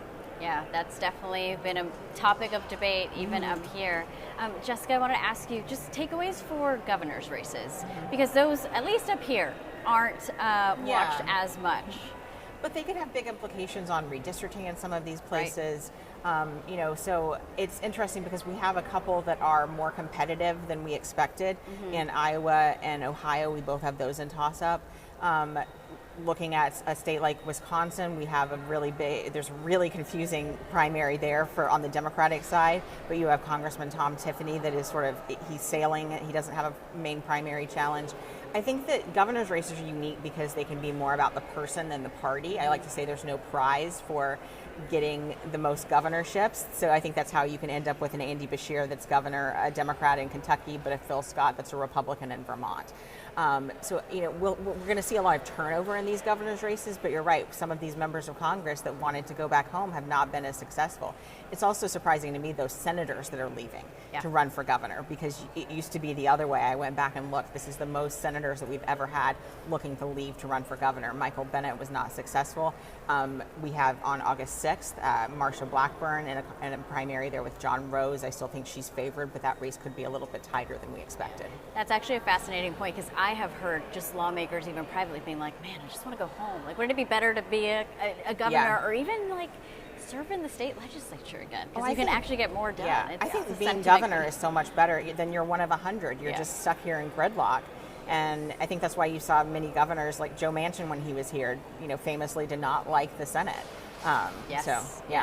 So if you had to say today, who would win the House majority? What do you think? Definitely Democrats. Yeah. I don't think that, Republicans have a path, but it is narrow, and they have to really pitch a perfect game. Yeah, and you hopefully not land on any October surprise landmines. We'll that's see. That's always the question. What about you in the Senate? What do you think? Republicans are still favored because, again, like Erin said, everything has to go right for Democrats. There is a path, though, that did not exist. And if we see particularly gas prices continue to go up, fatigue with the war, Trump is certainly not helping members on either side of Capitol Hill right now with everything that he is focusing on instead of wanting to focus on affordability issues. So certainly the environment could worsen for Republicans in the Senate, but if it were held today, I think Republicans would still hold on. Thank you both for coming and breaking it down so efficiently. This was a great conversation, and I know I will be actually bugging both of you the more we get into this general election season. So thanks again for coming. Great to chat. Yeah, thanks for having us on. Of course. Make sure to stay tuned. There's a congressman who has a bill about supporting unions, how to strengthen them. We'll be right back. You're watching 535, and we'll be right back. work hard. My dad worked hard. That's where I got it from. What I take home is my future and my kids' future. And if I can invest in companies, they're going to reflect my principles, what I believe in. So why would those companies hire outside people to tell them to embrace principles I don't believe in? Congress must protect the financial future of Americans from the foreign-owned duopoly that answers to no one. When your child gets sick, time is everything. Getting treatment sooner means more options and a real chance at getting better. Thankfully, almost every new treatment for cancer is available here. And because of strong American leadership, we get these new medicines first. But that can change fast. In other countries, many are told to wait or go without. If Washington copies other countries' policies, we'll have to wait too. It's time to tell Washington, keep America in the lead. Hi, I'm Elizabeth Rome. I've played many roles on TV and film, but today I want to speak to you as myself about a cause that's very dear to my heart. The Cancer Prevention and Treatment Fund provides free help to those who have cancer and those who wish to prevent it. They've also worked tirelessly on banning cancer-causing chemicals in our homes and neighborhoods. I want to thank them as a mom for protecting our families. Please donate today at the Cancer Prevention and Treatment Fund at stopcancerfund.com. I enlisted as a medic to be there to help my patients, and after an injury, I found myself as a patient. I experienced post-traumatic seizures. Depression is a big one that comes along with it, PTSD. So I pursued my PhD in neuroscience and regenerative medicine. The coalition has helped fund my academic pursuits. They genuinely care about helping the vet in whatever way that they can. Through supporting the coalition, you're supporting some of the veterans that have the biggest needs. Visit saluteheroes.org to learn more. We are Lions International, one association of global volunteers, one foundation for humanitarian grants, shaping the future, one act of kindness at a time. We are on a mission to improve health and well-being, to strengthen communities, to serve a world in need. We are Lions International. To learn more, visit lionsclubs.org. 5:35, back on in the Cannon Rotunda. Congressman Bobby Scott served here since 1993. He is the Dean of the Virginia Congressional Delegation. He and I just did some informal math. It means we are in our 17th terms, representing the 3rd District of Virginia. Democrat is also the top Democrat on the House Education Committee. I want to start off with the PRO Act. This is a piece of legislation which bears the name of a union official of great importance, but it also seeks to make it easier for labor to organize. Explain how it works. Well, it just enforces the law. Right now, the law sanctions against unfair labor practices are so modest that it's essentially meaningless.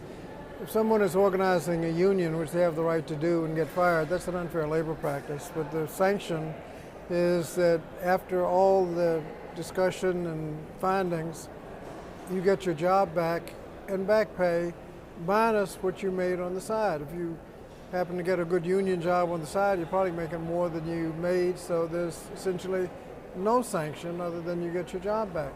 This has meaningful civil penalties. For multiple offenses, it gets higher, but basically it deters employers from committing unfair labor practices when people are trying to join a union. We know that those who join unions get higher pay, get better benefits, work in safer workplaces, and that we need more of that now, because over the last few decades, the income for the upper income groups has gone up much higher than those for the typical worker.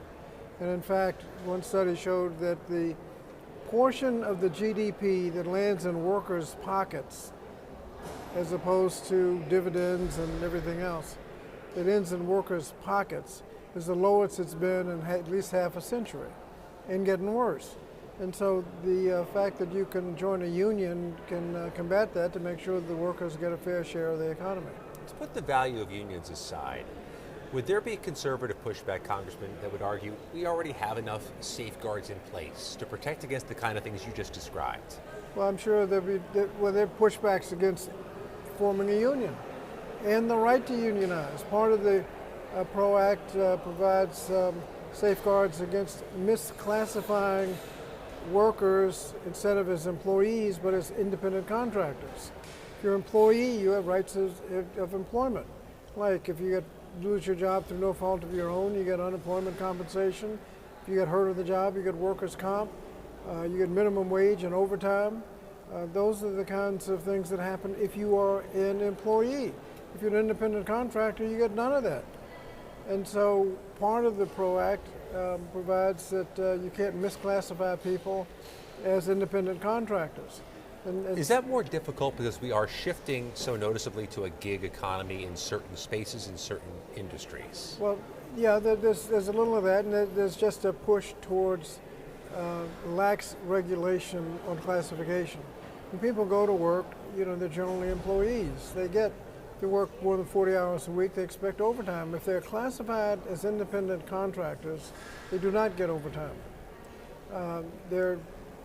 Every time you turn around, there's some effort on the part of the other side of the aisle to make it easier to classify people as independent contractors. They say, well, people choose to be independent contractors. There's flexibility in it. What is flexibility if you want an employment? You can have an employment where you're working from home or you have flexible hours. You can do that as an employee. They're trying to make it so that they're saying that you choose to be an independent contractor. No, you choose to get a job. And if the employer says if you want the job, you're going to be an independent contractor, that's not a choice. You don't choose to give up your right to overtime, minimum wage, workers' comp if you get hurt, unemployment compensation if you lose your job through no fault of your own, and the right to organize. If you're independent contractors, you cannot organize a union. So of course there's pushback against the PRO Act because there's a great effort to be able to misclassify workers to get out from under all of the rights employees have. The Education Department is clearly part of your jurisdiction. On the Education Committee, it's going through remarkable change, dramatic change. Explain the advocacy you've done on ensuring there are still services for special needs students and civil rights cases. Well, first of all, let's be honest about what the Department of Education is. It's not as much of a, quote, education department as it is a civil rights department. All of the education, they say we're going to send education back to the states. Well, it's already been at the states, it's never left. Curriculum, graduation requirements, teacher preparation, all of that's done by the states. What the federal government does is make sure you have equitable access to a quality education. Whatever they're providing, you have a right to it. And so the Elementary and Secondary Education Act provides funding for low-income areas. We fund education through the real estate tax. Obviously, low-income areas are going to be at a significant disadvantage. So Title I money goes into low-income areas.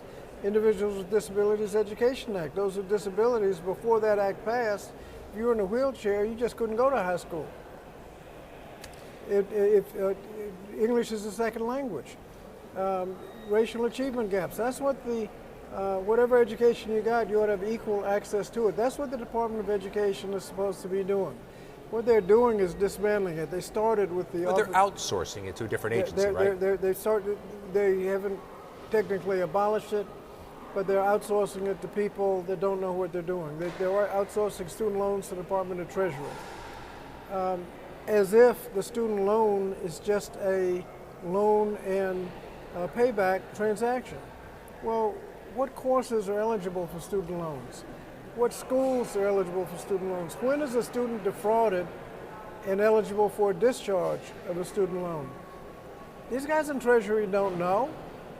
And why are you moving it anyway? They're saying they're bringing all of the employees and moving them over, so they got to move them from one building to another, refurnish all these offices, and what do you get? Same people doing the same thing, except they're reporting to a secretary that doesn't know what's going on. And then the people in the localities who've been working with student loans and calling the Department of Education all of a sudden don't know who to call, what number to call. There's total confusion. They have The student loan program in particular is in a state of flux. People are having to change programs, and in all this complication, you have a situation where nobody knows where anybody is, can't get any information. Let me ask you a more fundamental question about that. There's a frustration, to put it mildly, with student loans. Not just the way the system functions, but that they are so very necessary because the costs of college are so preposterous in certain schools and certain areas. See why kids are less interested and engaged in going to college right now, because they see the bills, they see the burden, and they see AI and go, maybe this isn't for me. What do we do about that? Well, first of all, we could go back to what we had in 1965 when President Johnson signed the Higher Education Act. He said it meant that any student in any state could go to any college, can apply to any college and not be turned away because the family is poor. That's exactly the way it was. The Pell Grant covered 80% of the cost of going to a state college, tuition, room, and board. 80%. You can get a summer job and part-time work during the school year, graduate with no debt. Now the Pell Grant covers less than 30% of that cost. The other 70%, you can work a 40-hour-a-week job and not be able to pay it. So that's the first thing. The Pell Grant hadn't come anywhere close to keeping up with the cost of college, and that's why that 70%. That's where all these big loans come from. People are calculating for the first time whether or not a college education is even worth the effort. That's a major step back. College education has always been the major step forward in socioeconomic. It's a big problem for the colleges too. Well, if people aren't going to college, they have fewer students, less revenue. But I mean, the college degree has been the ticket to upward mobility in America. Now, there are other opportunities. There are a lot of trades, apprenticeships that pay well, just as well, and even more than many college programs. But that's a choice the student ought to be able to make.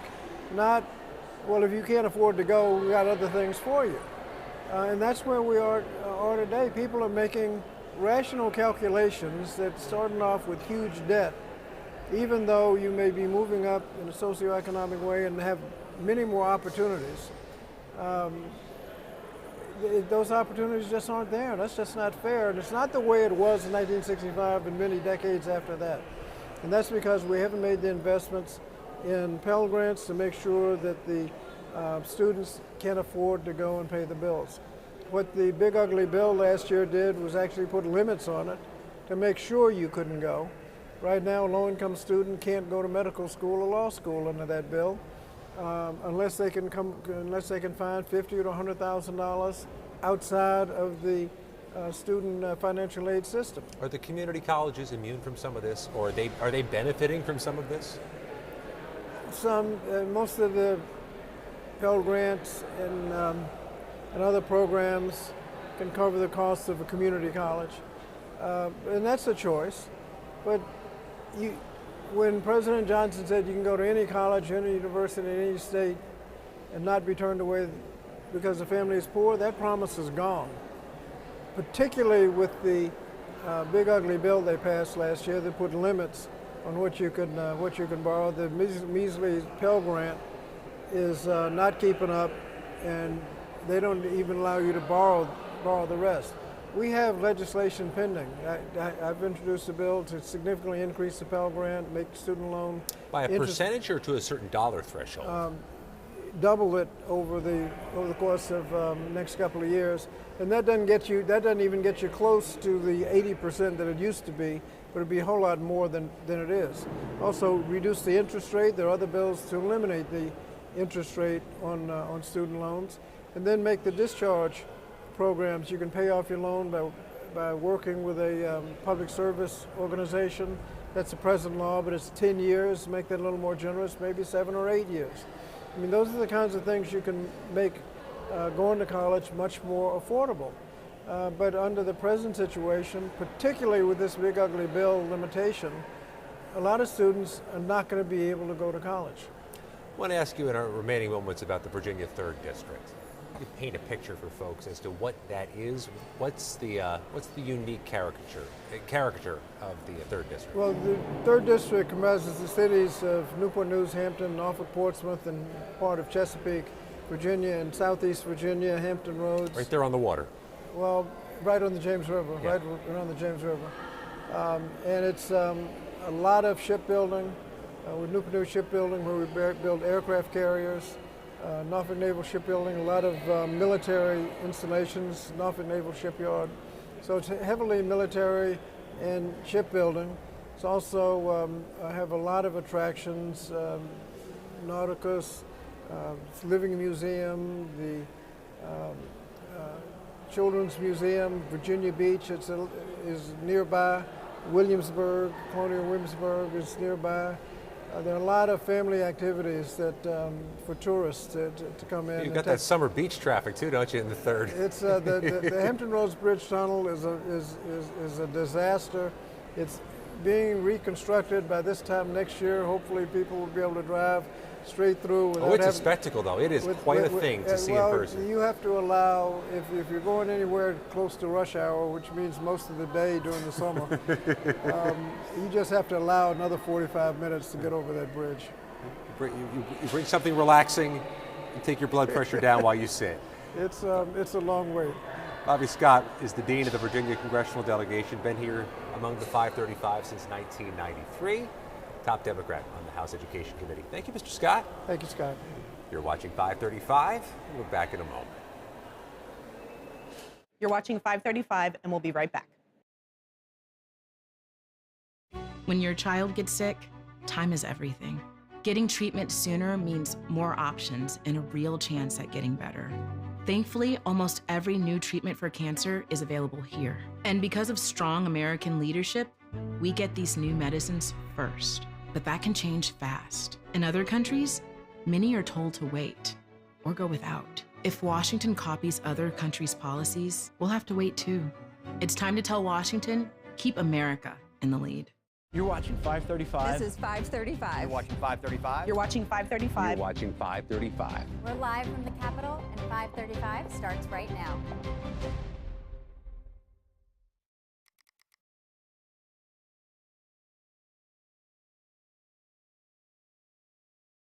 Welcome back to 535. I'm Paul Kane of Notice. We are joined now by John Updike, the founder and president of Open Primaries.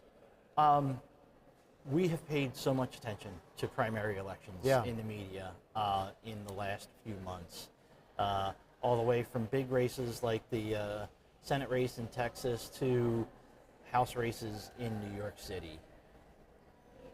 What's the quick way to explain to people how this skews our politics? Because that's what's really happening, where you have very few people who are participating, but who are having impactful votes. Well, I think there's two main ways that it skews things, Paul. First is that many states don't allow independent voters to participate at all. So you're eliminating the more heterodox, open-minded voters from the get-go. Mm-hmm. But it goes even deeper than that, because we Americans have all been educated that the real election is in November. Mm-hmm. That primaries are kind of for the fanatics, for the hardcore political people, but regular people vote in November. The problem is, come November, 90% of congressional races, 95% of state leg races have been decided because of gerrymandering and other factors. Those elections are not in doubt, except in a handful of swing districts. So the problem is both legal exclusion, but also cultural. People really don't see the primary as an important election. Now, how do you turn that around, and how do you get more participation? Your friends and cohorts at Unite America, we were just talking about, I think their line is something like 90 to 92% of the House of Representatives will be decided by less than 10% of the voters. If I remember, we still have a few more primaries to go, but that's roughly what we're looking at. What can you do to change that? Well, it's an uphill battle. I mean, we have to change laws, and we're pursuing that in court. We have legal action in Maryland, in Pennsylvania, in Oregon. We're in state legislatures. We just passed a bill in the state Assembly in Delaware. We're pursuing legislation in Maryland, in New York, and other states. And we have a ballot referendum in Massachusetts. But we have so much more to do to change minds. We have to educate people, and there's some really creative entrepreneurial work being done in states like Tennessee. How so? Well, public education, letting people know that if you want to impact on who represents you. Tennessee has the most uncompetitive general elections of any state in the country. After the primary. Really? Oh yeah, it's decided. There's red districts and there's blue districts, and there's like 6 purple districts out of the entire state Senate and state legislature. Wow. And yet they have 14% turnout in the primaries, 64% turnout in the general election. So they're running, one of our colleagues in Tennessee, Best of Tennessee, is running public education ads to inform people that if you want to influence your state legislator, you need to vote in the first election, because that's the one that matters. But we have to do that all over the country. We have to do that in open primary states, closed primary states. This is a big task that we've taken on. Someone they should talk to is Lamar Alexander. Yes. The former 2-term governor, 3-term senator. He has a book out now that is mostly focusing on his education, he calls it, as a senator. But when I talked to him, we talked about 75 minutes a couple months ago. One of his biggest regrets in politics, which is a very strange thing for him to say, a very devout Republican, he said was the implosion of the Democratic Party in Tennessee led to worse government. Yes. And that he said that they used to have really great people. He was afraid to bash the current crop of Tennessee delegation, so he didn't do so by name. But he basically said when they were a competitive state, they produced really great senators, really great members of the House, and governors as well. Is that sort of the Totally. goal? I mean, look, there are probably somewhere between a half a dozen and a dozen states that right now are completely red. 10, 20 years ago, they elected Democrats to governor, to Senate. States like South Dakota, like Montana. Yeah. South Dakota, for example, one of our state leader, Joe Kirby, very conservative guy, lifelong Republican, loves the no taxes in South Dakota. This is an arch conservative, and he says the worst thing that's ever happened to conservatism in South Dakota is the lack of competition. Because what the Republican Party in South Dakota, now that they have, I mean, the Democratic Party might as well be the Green Party in South Dakota. There's all kinds of scandals, misappropriation of funds, no shows, stupid legislation, all kinds of performatory things that don't have to do with, really good conservative governance. So you're 100% right. It's not just Tennessee, it's not just South Dakota. The lack of general election competition is bad for the Democrats, it's bad for the Republicans, and it's bad for the voters. Another state that has the flip side of that that's really happening fast is Colorado. Colorado 25 years ago was a really competitive purple state. They had 25 years ago, they had 2 Republican senators, a Republican governor, and every 4 years, people like George Bush, Al Gore, George Bush, John Kerry were fighting like heck for Colorado. Now, it has gone so blue that in 2022, their incumbent senator and governor, Michael Bennet and Jared Polis, won by bigger margins in the general election than in New York, where you had Kathy Hochul and Chuck Schumer. But now, just a few weeks ago, that primary, basically Democrats are the Republican Party is so non-existent there that Democrats have just moved even further left, right?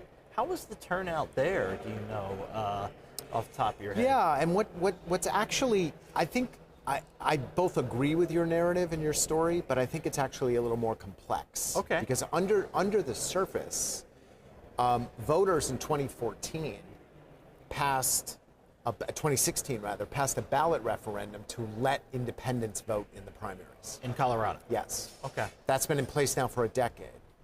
One of the consequences is that there are now more registered independents in Colorado than Democrats and Republicans combined. They're 51%. And they get to choose. And because the Republicans have gotten really out of step with Colorado, more and more independents are choosing the Democratic ballot to vote in the primary. Now, this is where conventional wisdom gets challenged, because people tend to think of independents as moderates, right? Yeah. Not true. Completely and utterly not true. Independents are as ideologically diverse as, any community. They're conservative, they're libertarian, they're green, they're socialist, they're moderate, they're liberal, they're okay. Mm-hmm. The thing that they're hungry for, and I think this is why you see you see some DSA candidates doing well in Colorado, you see some establishment candidates doing well in Colorado, is that independents who make up more and more of the primary electorate are looking for leadership. They're looking for something that is not just the standard either team blue or team red, more problem solvers, people that can work across the aisle, whether they're a feisty socialist or a rock solid establishment. And you're starting to see more and more independents participate in the primaries, which is starting to lead to these kind of unusual results. Yeah. Here's one that I'll throw out. It's just a random stat that I might be off by a couple hundred votes here or there. But in 2018, in the New York congressional primaries, the star that is known as Alexandria Ocasio-Cortez was launched, defeating 20-year incumbent Joe Crowley. Yeah. Do you know off the top of your head how many votes she received? It's like 15,000. Yes. Damn, you're good. All right. Yes, there was less than 30,000 total votes in that primary. Yeah. And one of the ironies is painful for Joe Crowley, because his career really got ended. Because they do that thing where they break up the congressional primaries one day, the gubernatorial and state legislative primaries another day. There were way more people that voted in the gubernatorial primary for his old friend Governor Cuomo at the time. And if they had been on the same day, you would have seen more people a lot of voting. the Cuomo voters would have been Crowley voters, and we might never. AOC still might mean architect of the Capitol to a lot of people. Sure, around here. New York, there's a lot of chickens coming home to roost right now. And there has been decades of institutional investment in keeping turnout as low as humanly possible in New York. It's got the worst rules, primaries, no independents can vote, but candidates getting on the ballot is very hard. As you mentioned, the primaries are presidential, state, federal, and local are all on different days. Yeah. So they make sure you can't get excitement around any particular election. And part of what you see is that people like Joe Crowley in safe districts, they got comfy. Yes. And they stopped, here's a word they had forgot how to use, how to campaign, how to knock on a door, how to talk to a voter. They just were like, hey, Republicans can't beat me in this district. I don't have a primary challenger. I just got to get a few endorsements and coast to 85%. And AOC upset that apple cart, and that's happening more and more in New York. But it comes after decades of driving turnout to the lowest in the country through a whole variety of mechanisms. So do you think, final question, do you think that these losses that we're seeing in places like New York, where incumbents are losing because there is so little turnout, are we re-engineering the system and they're going to say, wait, we want more people than we possibly can get? You would think, but they're not. No. I mean, the New York State Democratic establishment and the DSA are both united in opposing more participation, open primaries. They don't, and it's unfortunate. And I think we're working right now to meet with Mayor Mondami in New York City. He just came out and said that he's content with New York City's closed primary system. And we want to educate him about the 1.2 million independent voters that live in New York City that can't vote. I mean, there's double the number of independents than Republicans in New York City. They're locked out. The primary is the only election in 95% of New York City. And he said, I'm fine with it being closed. And here's a mayor who's supposed to be a champion of the little guy, of shaking things up, and yet he's defending a Tammany Hall system. So we're not giving up on Mayor Mondami, though. We're going to educate him. We're going to meet with him. We're going to have a town hall where he gets to meet several hundred independent voters, and hopefully that's going to change his mind. All right, well, good luck with that. All right, everybody, we're wrapped up here with John Updike, and we'll be right back with 535. You're watching 535, and we'll be right back. There are moments that shape an organization's future. A policy shift, a crisis or investigation, a market shock. When that moment hits, the clock starts. Markets move in minutes. Regulators, employees, and customers respond instantly. Narrative helps leaders respond with pace, engage stakeholders with precision, and position brands with perspective. So when challenges emerge, you can navigate complexity and lead with clarity before the narrative is defined for you. When your child gets sick, time is everything. Getting treatment sooner means more options and a real chance at getting better. Thankfully, almost every new treatment for cancer is available here. And because of strong American leadership, we get these new medicines first. But that can change fast. In other countries, many are told to wait or go without. If Washington copies other countries' policies, we'll have to wait too. It's time to tell Washington, keep America in the lead.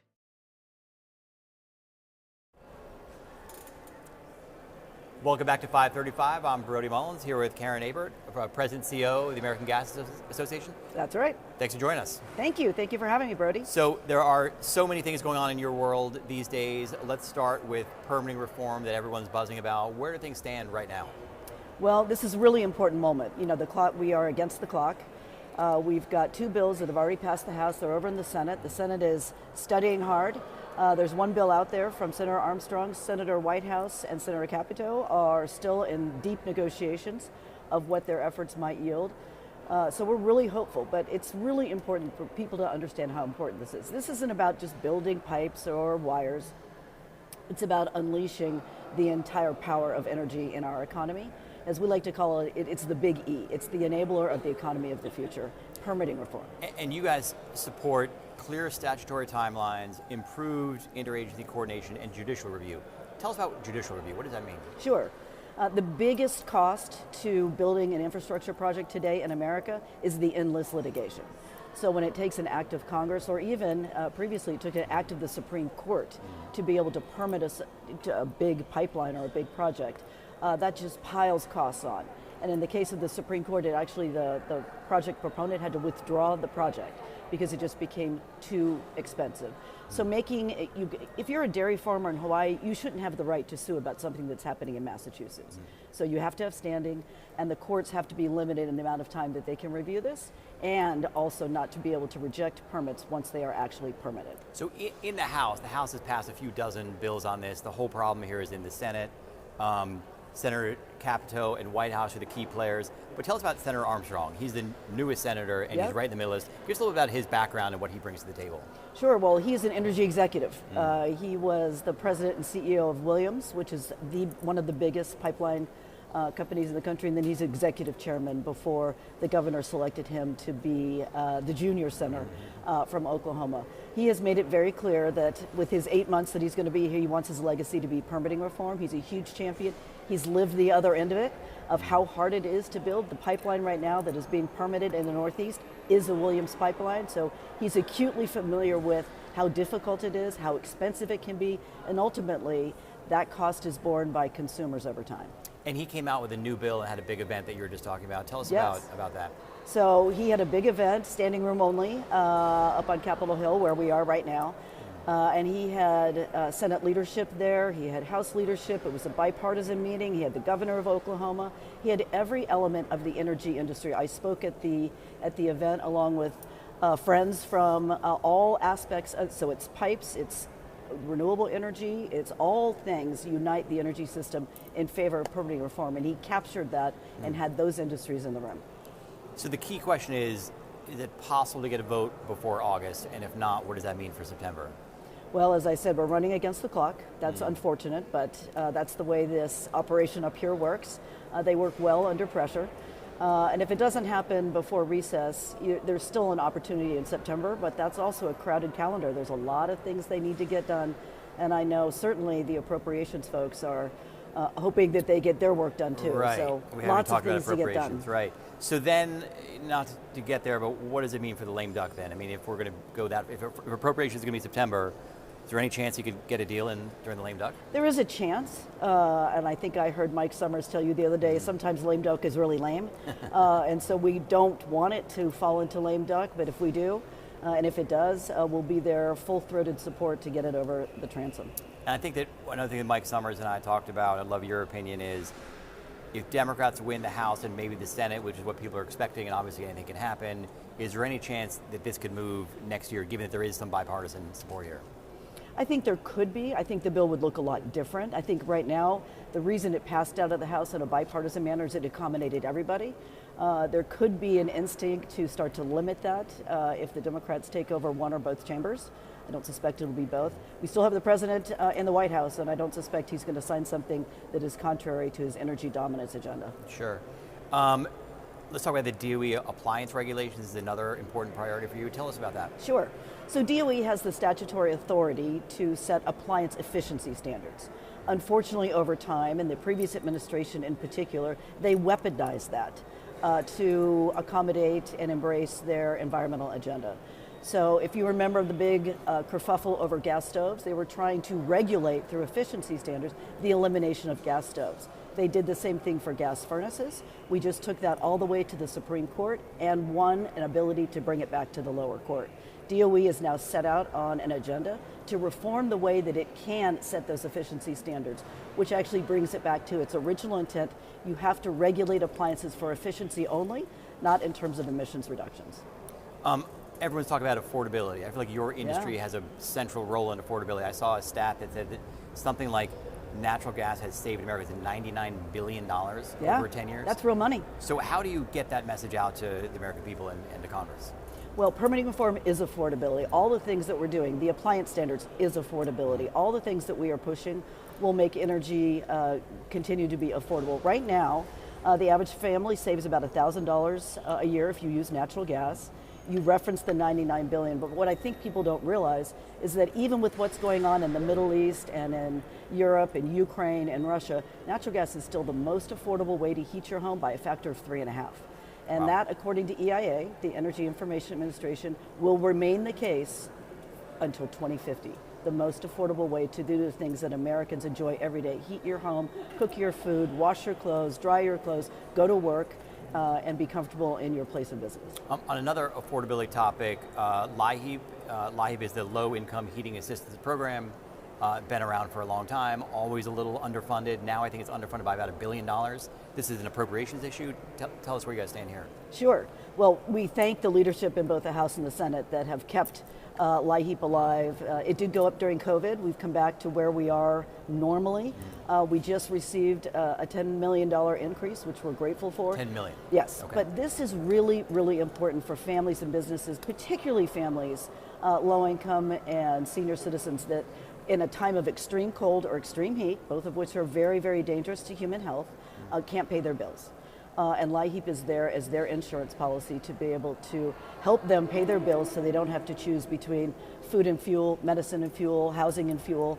And we help them out when it's hard to, but it is underfunded. Only 1 in 6 eligible families receives LIHEAP. So we would be grateful for more funding. And that'll come up in the appropriations process in September? Yes. Okay. Last two questions, and we only have a couple minutes left. Pipeline safety reauthorization is also up. Man, you've got a million issues going on right now. So tell us about that one. So we have two committees of jurisdiction in the House. T&I, Transportation and Infrastructure, and Energy and Commerce. In the Senate, it's just one. The Senate has done its job. It has passed PHMSA reauthorization. The House has now done its job, and they've passed 2 different bills. What we need is those 2 committees to get together to aggregate those, and they're very similar, so it should be easy to get a House bill that can be voted on, and then the conference between the Senate and the House will happen. We haven't done PHMSA reauthorization on a bipartisan basis for 10 years. Wow. This is actually a bipartisan effort in both the House and the Senate, so hopefully we can get it over and done before the elections. Last question I wanted to ask you about 811, the Call Before You Dig program. What is this about? So the biggest problem we have right now on building pipes is excavation damage. 811 is something that everybody should use, whether you are cutting down a tree in your backyard or a major improvement in your business. Call 811. They will come out and they will mark the lines so that people do not cut a pipeline. And right now people do that. They just dig, cut Yes, the but they're lines, because 811, and remember August 11th, that's coming up. We'll have a big campaign, public campaign about 811. Call before you dig. Every state has a call center that will take the call and send out the notice and the tickets to the utilities that need to go mark their lines. Fascinating. Karen Abert, President and CEO of the American Gas Association, thank you so much for joining us. Thank you. I'm Brody Mullins. We'll be right back on 535. You're watching 535. We'll be right back. In Afghanistan, the IED actually penetrated the vehicle between my legs, but it was a miracle that we all survived in the vehicle. When I began the process to separate from the military, it was during COVID. And with the issues back home, we just knew we got to come back home and take care of the family. So we had to go stay at our mom's house. And there was already 3 people living there and 5 of us, or 8 people. How many bedroom? Like a 2-bedroom. It was like a 2-bedroom house. We were desperate. So then when we transitioned to Texas, it was very much so like, what are we gonna do now? When I came home, I needed a new roof due to a storm, and I was about to lose homeowners insurance as well. I applied for Operation Homefront Critical Financial Assistance Program. They've really been a blessing.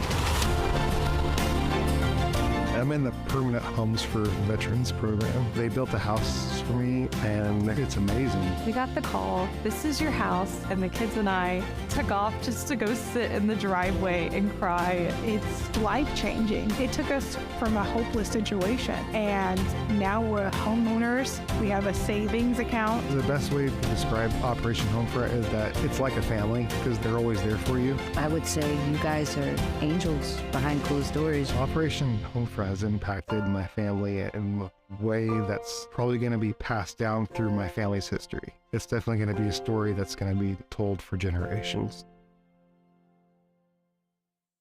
When your child gets sick, time is everything. Getting treatment sooner means more options and a real chance at getting better.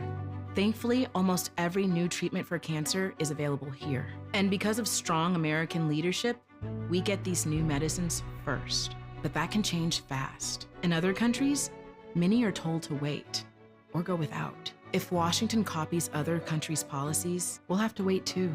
It's time to tell Washington, keep America in the lead.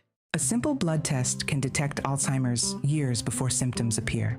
Congress can connect Americans to early, accurate dementia diagnosis by supporting the Bipartisan Alzheimer's Screening and Prevention Act, allowing Medicare to cover blood-based Alzheimer's screening. Congress has acted to cover mammograms and other life-saving screenings. Now it can redefine Alzheimer's care, unlocking early detection and access to FDA-approved treatments when they work best.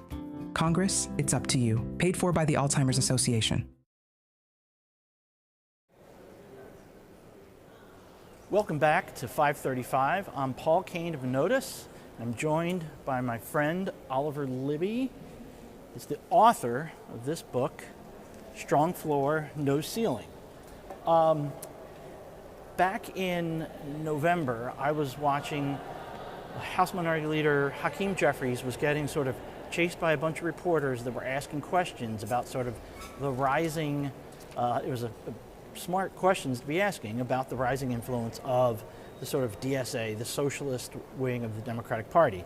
And Jeffries on point stopped, turned, looked at the reporters and said about the Democratic Party, he said, "We believe in a country where you have a strong floor and no ceiling. That's what we believe in." So explain to us what this book is about and how you have been able to, become something of a very informal advisor who talks to some Democrats to give them sort of pointers on this agenda and messaging. Well, Paul, first of all, thanks for having me on. And second of all, I wouldn't go so far as to say even that. I'm privileged to be able to speak to some folks, and I'm glad that that Strong Floor, No Ceiling is making a difference. Sure. What I intended when I wrote the book was to provide a vision for the country. We have so much anger and frustration, and that's very well justified by so much of what the American people are experiencing, but there's never been a big political movement or groundswell in America that wasn't accompanied with a what are we going to do for you kind of vision. And Strong Floor, No Ceiling, to me, encompasses the best of what the kind of the center, the heart of the Democratic Party believes, which is we should have a floor below which people don't fall, and the planks are the things we've worked on for generations. It's healthcare, education, good paying jobs, safety in your community, affordable living, and justice, and access to opportunity for all. But, and this is the critical thing, we need to decide if we're a party of opportunity that is pro-success or if we're anti-wealth and success. And I think if you talk to voters, and we have, what you find is that they want to believe there's no ceiling to their aspirations if they work hard and play by the rules. So happy to talk more about what those things are, but for me, that's a vision that I think crosses through all the aspects of the big tent and provides a tentpole message for the party. Okay, and your background, explain to everybody your background in New York, and being raised by incredibly successful parents, not in the financial world, in medical. So, how did you get here? Look, I was raised by a family of doctors and scientists. I was privileged to have 2 Nobel laureates in my immediate family. And so, you grow up around that dinner table, and there's a devotion to truth. There's a devotion to making sure that your life means something. And there's a devotion to helping people. My dad is 79 now and still takes medical call twice a year, seeing patients. He doesn't need to do that. He loves doing that, and I, drank that in growing up. Mm-hmm. I was fascinated by a history of military service in my family. Other kids were playing with Tonka trucks. I was, lining up soldiers. This carried through to studying military national security in college, and then I was privileged to work in the federal government in that arena. I left that over a number of reasons, but I was not very comfortable with the direction of the early Bush administration. Ended up in New York, and my grandfather's wise advice was understand the engine of the economy. And you see this resonate in the Strong Floor, No Ceiling world in that we do have an engine, and it is the capitalist entrepreneurial economy. And so I've now spent 20 years of my career in that, but never straying far from also understanding the relationship between that policy, government, our representatives, and knowing that the partnership between those two things is what creates the Strong Floor and No Ceiling for the country. Okay. One of your big central beliefs is that we haven't thought big enough this century, right? It has been, essentially George Bush after 9/11 told us, get back to the mall. Is this big enough? Are these ideas big enough for this moment? I think they are. I've been asked sometimes in this setting, where's the meat on the bones of Strong Floor, No Ceiling? Well, there's a whole book, and it's full of policy ideas, and some of them are gigantic. I mean, we need to fix healthcare, to shore up Social Security, Medicare, and Medicaid. We need to rethink education, particularly with the oncoming tsunami of AI, and these are not small things, and we need a framework for how to analyze how we should do that as a people. It shouldn't be piecemeal, it should be part of a vision. And I think ultimately, one of the most interesting questions we've asked voters in our polling, Paul, is whether or not they want to be asked and believe that if they were asked, they would rise to great things again. At key parts in the 250 years of our nation's history, people have been asked by leaders to rise to something, sometimes even kind of a handshake, right? A new deal, it's a deal, a contract with America, contract. What have we asked lately to rise to greatness? What have we asked people to think about? And I think if we said the bargain is we're going to make sure that strong floor is there, but there's no ceiling to what you can aspire to, that's a bargain worth making. All right. You talk to a lot of Democratic lawmakers informally. What are they saying about this current moment where there's a lot of attention happening in New York City, where you had people from the Democratic Socialist wing of the party upending the establishment Democrats there? It's happened in other places. Where do you see this battle going right now? Where do they see it going? Well, the first thing I'll say is in many ways battle is healthy. Actually, one of the things I think is maybe wrong with the American political system is how uncompetitive lots of it is. So a healthy battle is good. Now, I am an avowed centrist, right? And my life between the federal government, business, nonprofit, et cetera, kind of situates me there. But the truth is that even if you look at the kind of big tent, as they call it, there is a lot more agreement than there is disagreement. And I think where there is disagreement, the voters actually believe in more similar things than you'd think. When we have asked progressive voters, for example, what they think of no ceiling, there's overwhelming support. And that's because even people who are frustrated at a rigged system, and rigged it is, still want to believe that they can get theirs, they can be in the middle class, they can leave their kids better off, and maybe even if they do something really special, they can have more. That's very American, no matter where in the political spectrum you fall. So I actually think, like, yes, of course, I think that there's always a hype cycle around these things. I mean, let's be real. A couple of the seats that you're talking about were already in Congressional Progressive Caucus hands, and so you know, maybe there's not so big of a change. If you look around the rest of New York, you had a lot of centrists getting tapped, many. But nonetheless, I think that there is an opportunity for a tentpole message that has broad agreement. All right, if they were to take the majority next time in January, give me 1 to 2 proposals that you would suggest to those leading Democrats that they should put among their first few bills. There's a couple of big thrusts we have to take action on.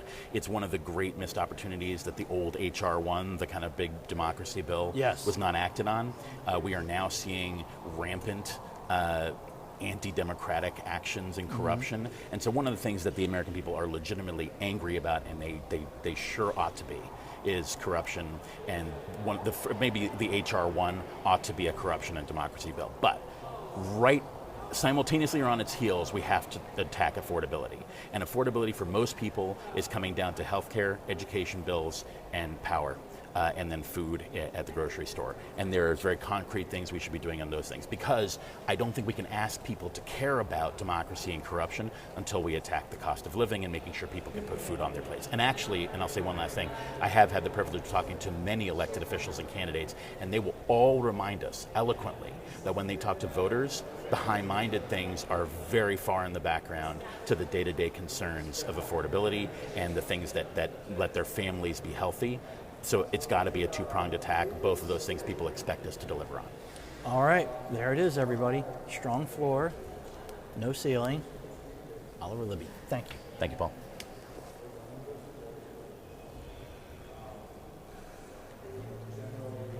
You're watching 535, and we'll be right back. I work hard. My dad worked hard. That's where I got it from. What I take home is my future and my kids' future. And if I can invest in companies, they're going to reflect my principles, what I believe in. So why would those companies hire outside people to tell them to embrace principles I don't believe in? Congress must protect the financial future of Americans from the foreign-owned duopoly that answers to no one. When your child gets sick, time is everything. Getting treatment sooner means more options and a real chance at getting better. Thankfully, almost every new treatment for cancer is available here. And because of strong American leadership, we get these new medicines first. But that can change fast. In other countries, many are told to wait or go without. If Washington copies other countries' policies, we'll have to wait too. It's time to tell Washington, keep America in the lead. Hi, I'm Elizabeth Rome. I've played many roles on TV and film, but today I want to speak to you as myself about a cause that's very dear to my heart. The Cancer Prevention and Treatment Fund provides free help to those who have cancer and those who wish to prevent it. They've also worked tirelessly on banning cancer-causing chemicals in our homes and neighborhoods. I want to thank them as a mom for protecting our families. Please donate today at the Cancer Prevention and Treatment Fund at stopcancerfund.com. I enlisted as a medic to be there to help my patients, and after an injury, I found myself as a patient. I experienced post-traumatic seizures. Depression is a big one that comes along with it, PTSD. So I pursued my PhD in neuroscience and regenerative medicine. The coalition has helped fund my academic pursuits. They genuinely care about helping the vet in whatever way that they can. Through supporting the coalition, you're supporting some of the veterans that have the biggest needs. Visit saluteheroes.org to learn more. We are Lions International, one association of global volunteers, one foundation for humanitarian grants, shaping the future, one act of kindness at a time. We are on a mission to improve health and well-being, to strengthen communities, to serve a world in need. We are Lions International. To learn more, visit lionsclubs.org.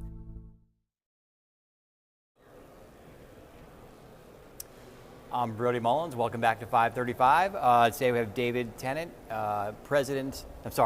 founder and CEO. Technically, I'm the president too, so it works. Got everything, and answering the phones. Yep. Capital Connect. Tell us about Capital Connect. Yeah, so I'm a founder. I was a former congressional staffer, worked on the Hill for about 3 years from 2019 to 2022, but ultimately realized a lot of the parts of Capitol Hill were relationship based, but there's no technology to bring all that together for staffers. So I wanted to create a platform that allowed staffers to find jobs, events, opportunities to just network, put it all in one place for staffers. So we've been doing it for about 4 years now. So if I'm a staffer, how do I find Capital Connect? You can go to our website, Capital Connect, like cnct.com, Capital like the building, and check us out. But we have newsletters, events, an app for staffers as well, so we've got it all. So I sign up and I get a daily newsletter? Yeah, so if you go to our subscribe page off the main homepage, you'll be able to get a daily newsletter. We actually just released a new one, so it's called TLDR, it's Too Long Didn't Read, where we summarize all the top DC political newsletters in your inbox every morning. So a summary of the summaries? Yeah. That's good. Yeah, basically.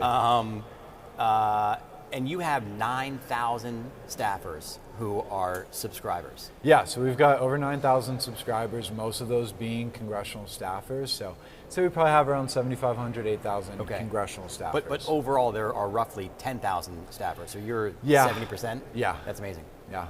And so each day you're telling them about social events, you're telling about job openings, you're telling me how many job openings are there per day?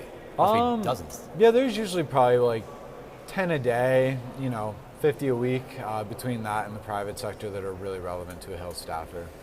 And so tell us a little bit more about one of your latest offerings, The Scoop. Yeah, so when I was a congressional staffer, if I wanted to look for a new job on the Hill, there really weren't any opportunities for me to find real information about how that office runs or what that member is like, and every congressional office is so different. So I wanted to create something that was like a glass door, rate my professor, but for Congress, because it's just not available, where staffers can confidentially rate the offices they've worked in, give feedback on their bosses, on the members, to give a more transparent look at what Capitol Hill actually looks like for the offices you want to work in. So Capitol Hill can be a tough place to work. Are you finding that there's a lot of bad members, or are there lots of good members, or what's your sort of survey of your survey? I guess so far, we're a couple days into launch. There are more positive reviews than I was expecting, which makes me very happy. It makes me feel like all hope is not lost here. There's still a lot of room for growth, and of course there's going to be bad members, but one cool tidbit was Senator Tommy Tuberville is like the best rated member so far. It's like, college championship winning coach. Makes sense that he knows how to rally a team and build a good environment. So I thought that was very interesting. Very cool, very cool, and also good to hear. Yeah. Let's also talk about your poll. You conduct a daily poll. Tell us about that. Yeah, so we call it Capitol Pulse. It's a daily poll on politically topical issues where we ask congressional staffers inside this building how they feel about issues of the day. We're able to break it down every Friday by party, age, gender, whether they're a policy comm staff or a bunch of different demographics to give a peek inside what congressional staffers actually feel about these issues that are discussed. And let's talk about the results of your latest poll. So one of the questions was, what issue do staffers see dominating the conversations leading into November? And what did you find out? Yeah, basically it's the economy. If there's only one thing we can talk about, it's economy and affordability. Secondarily, national security, Iran. Democrats think the conversation is going to go a little bit around immigration. Republicans don't. But at the end of the day, affordability is kind of at the crux of all these issues because it's gas prices going back to Iran. And so everyday Americans are starting to feel the economic pressure that I don't think this administration expected to be a main talking point in the negative sense this term. And among the surprising results was your results for immigration. What did you find there? Democrats think it's going to be a talking point. About 20% of Democrats said they think this is what's going to dominate their conversations at home in August.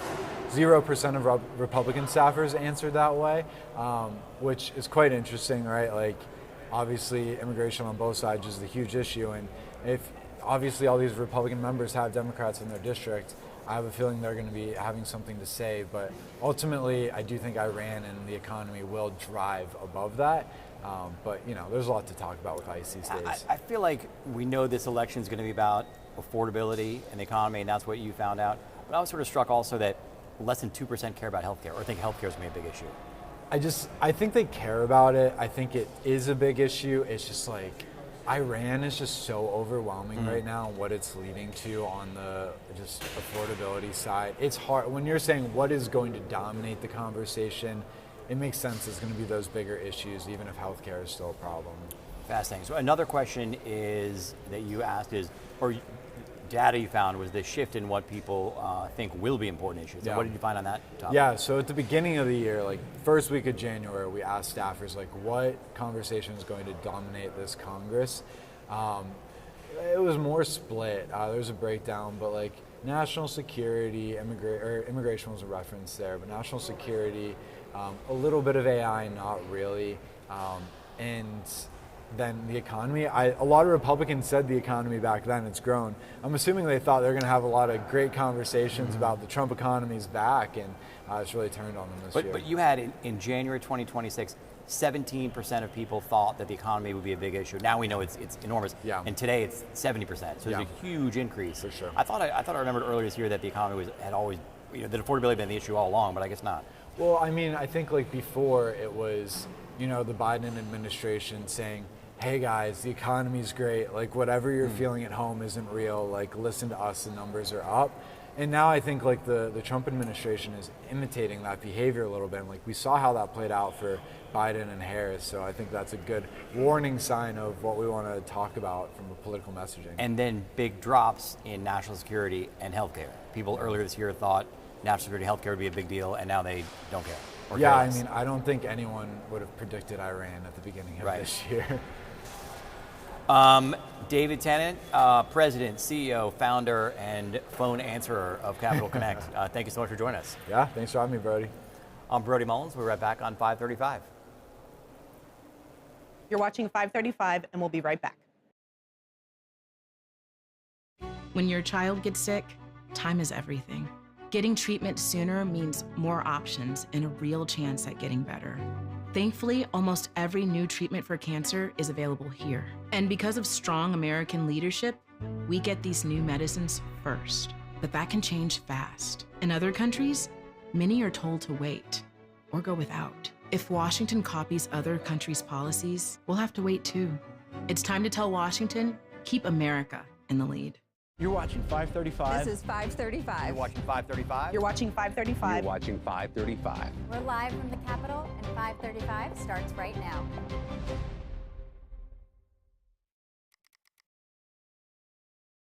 He is what your show is called, The Decider.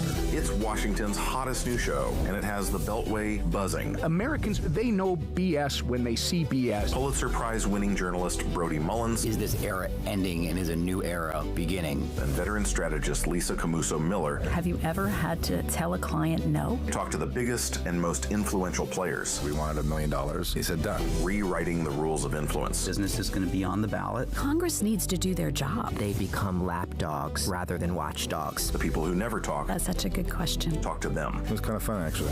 It's Washington's only show by and for insiders. Welcome to the Deciders. Watch weekly right here on 535.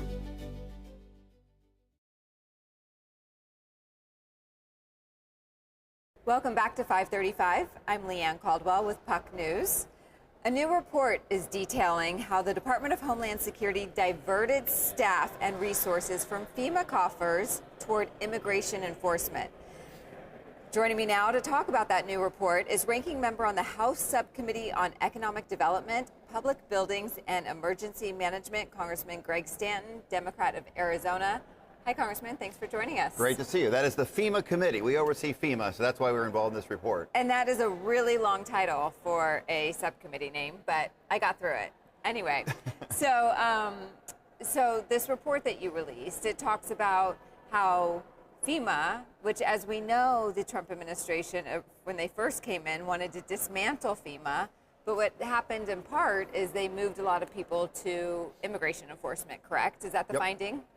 That's exactly the finding. Look, it's completely disgraceful what this administration has done to FEMA. And when Americans read this report, they are going to be angry. Number one, they've cut 30% of the staff of FEMA. I mean, putting aside moving of employees, the decision of this administration to try to decimate FEMA, originally they wanted to get rid of it completely. It's unclear what their policy goal is now, but we do know 5,000 people that used to be employed by the government to help our fellow Americans in case of a natural disaster emergency, gone. And then hundreds of others with specialized training in logistics and planning have been moved over to work with ICE and CBP to organize and plan the logistics of ICE raids, believe it or not, and to stand up new detention centers, taking them away from their core duties of preparation for helping Americans in case of emergency. It makes us significantly less prepared if there is a natural disaster. When there's there's going to be a natural disaster, we are significantly less ready as a result of the actions taken by this administration. What's the current status? Have they moved any of those people back? Have they tried to reformulate FEMA in any way? Well, first off, thank goodness there were courageous whistleblowers willing to come forward and provide this information to us who help operate the committee. We're in the minority. We don't have subpoena power. So we are so fortunate that these many whistleblowers came forward to provide this information. As of the time the report was written, based on that information, no, hundreds of them were still detailed over to do the work of ICE and CBP. By the way, to top it all off, they don't even have an agreement for ICE or CBP or DHS to reimburse FEMA for the time of these employees, making us even less prepared for natural disasters. The disaster fund is very important. Occasionally we have to replenish it after there is a major disaster. And I should make note, this is illegal. We passed a law in the post-Katrina time period called the Post-Katrina Emergency Management Reform Act, which specifically said that FEMA employees are there to prepare for and to respond to natural disasters and should not be sent over to non-FEMA priorities. So this is an illegal act by this administration, in addition to making us significantly less ready. And this is not without cost. We saw what happened last year in July when there was that horrific flood in Texas. Hundreds of people, including so many young girls from Camp Mystic, died. And FEMA was nowhere to be seen. And because Kristi Noem had this ridiculous requirement that every contract over $100,000 had to be individually approved by her, they needed to ramp up call center efforts so that people that needed emergency help could call. They couldn't do it because she hadn't approved the contract. So people were waiting online for hours on end, or sometimes no call at all. No, at the worst moment of their life, they couldn't get through to talk about their immediate needs after an emergency. Totally unacceptable. And it's because this administration is trying to decimate FEMA, and I don't know why, if it's for a cost-cutting measure, who knows, but this needs to be changed. FEMA should be an independent agency. It should not be a part of the Department of Homeland Security. The FEMA administrator should directly report to the President of the United States, instead being buried underneath a terrible secretary like Kristi Noem, who has no business running an agency of this size and importance. Well, it's actually really fascinating because last year, in 2025, leading into 2026, there were so many complaints about FEMA. You heard the North Carolina senators talk constantly about the 2024 hurricane, that there was still no relief from FEMA from their constituents, even though Donald Trump ran on that hurricane, saying that everyone would be made whole immediately. And they continued to ask FEMA and Kristi Noem what was going on, and they never got any answers. And so would you say that this specifically, the other than the decimation of firing so many FEMA employees and moving so many to immigration enforcement, is the reason why FEMA has been ineffective over the last year and a half? Well, that is a core reason, but when you have the president and his administration denigrating the agency, suggesting that we would be better off without the agency and that states should handle disaster relief on their own, this is exactly what you get. And of course, the president is spreading rumors about sort of the politicization of response, that certain states, depending on whether red or blue, should get a different response. That's offensive to all Americans, whether you're Republican or Democrat. I believe, and I think most Americans believe, that there actually is no more core federal function than to help our fellow Americans at time of natural disaster. Americans we are loving people. We want to help our neighbors. We don't care if they're Republican or Democrat. If our fellow American citizen has gone through a terrible moment like a natural disaster, we expect the federal government to step up and step up very quickly. Instead, they put just incredibly unqualified people to be FEMA administrators, people that really don't care, and they perform very poorly after the Texas floods. And that's why we actually need to go in the exact opposite direction. Instead of trying to decimate and undermine FEMA, let's actually empower it. Let's make it a cabinet level official, the administrator of the agency, and let's make sure they have the support and resources and the employees that they need to respond in case of emergency. We're in hurricane season right now. Yeah. This could happen today somewhere in America. And I'm sad to say that we are very unprepared to respond in the appropriate way because of these decisions this administration. FEMA employees, those that are trained at the highest levels on logistics and planning, they're so good at it to stand up emergency operations centers after an emergency. And they're taking those skill sets and using it for ice raids, to plan the logistic ice raids. That should be offensive to every American. What is the response you've gotten from your Republican colleagues on the committee? Well, look, in terms of the report itself, I don't think they're going to take any action specifically on the report. Obviously, unfortunately, with regard to this administration, the Republicans in Congress are still unwilling to stand up the administration. However, there is some good news. There is a bipartisan bill, the FEMA Act, which would do one of the major recommendations from this report, which is the independence of FEMA. And that does have the support of the chair of the Transportation Infrastructure Committee, as well as the ranking member, that's Sam Graves and Rick Larson. They're the co-leads, along with myself and other Republicans who are on this committee that you talked about earlier. So there is a bipartisan bill right now to do the right thing for FEMA, and that's a very positive development. It is moving forward in the process. Have you gotten any response from OMB Director Russ Vought about moving, these funds to pay for employees to do FEMA work? They're obviously redirecting funds, basically, because they're redirecting employees. Has the administration, any administration official, I guess at DHS, at OMB, or the White House responded? I mean, I think this is the first interview I've ever done with the suggestion that Russ Vought would follow the law instead of trying to overcome whatever Congress has done, ignoring Congress. I mean, Russ Vaught's been a complete disaster at OMB for doing exactly that.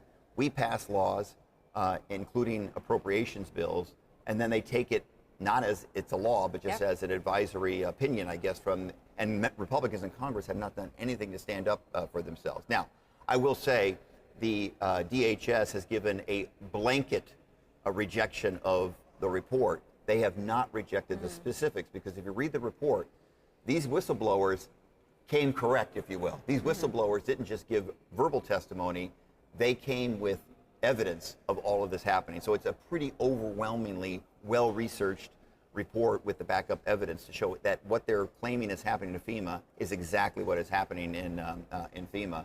And there's also the issue of what's called the Anti-Deficiency Act.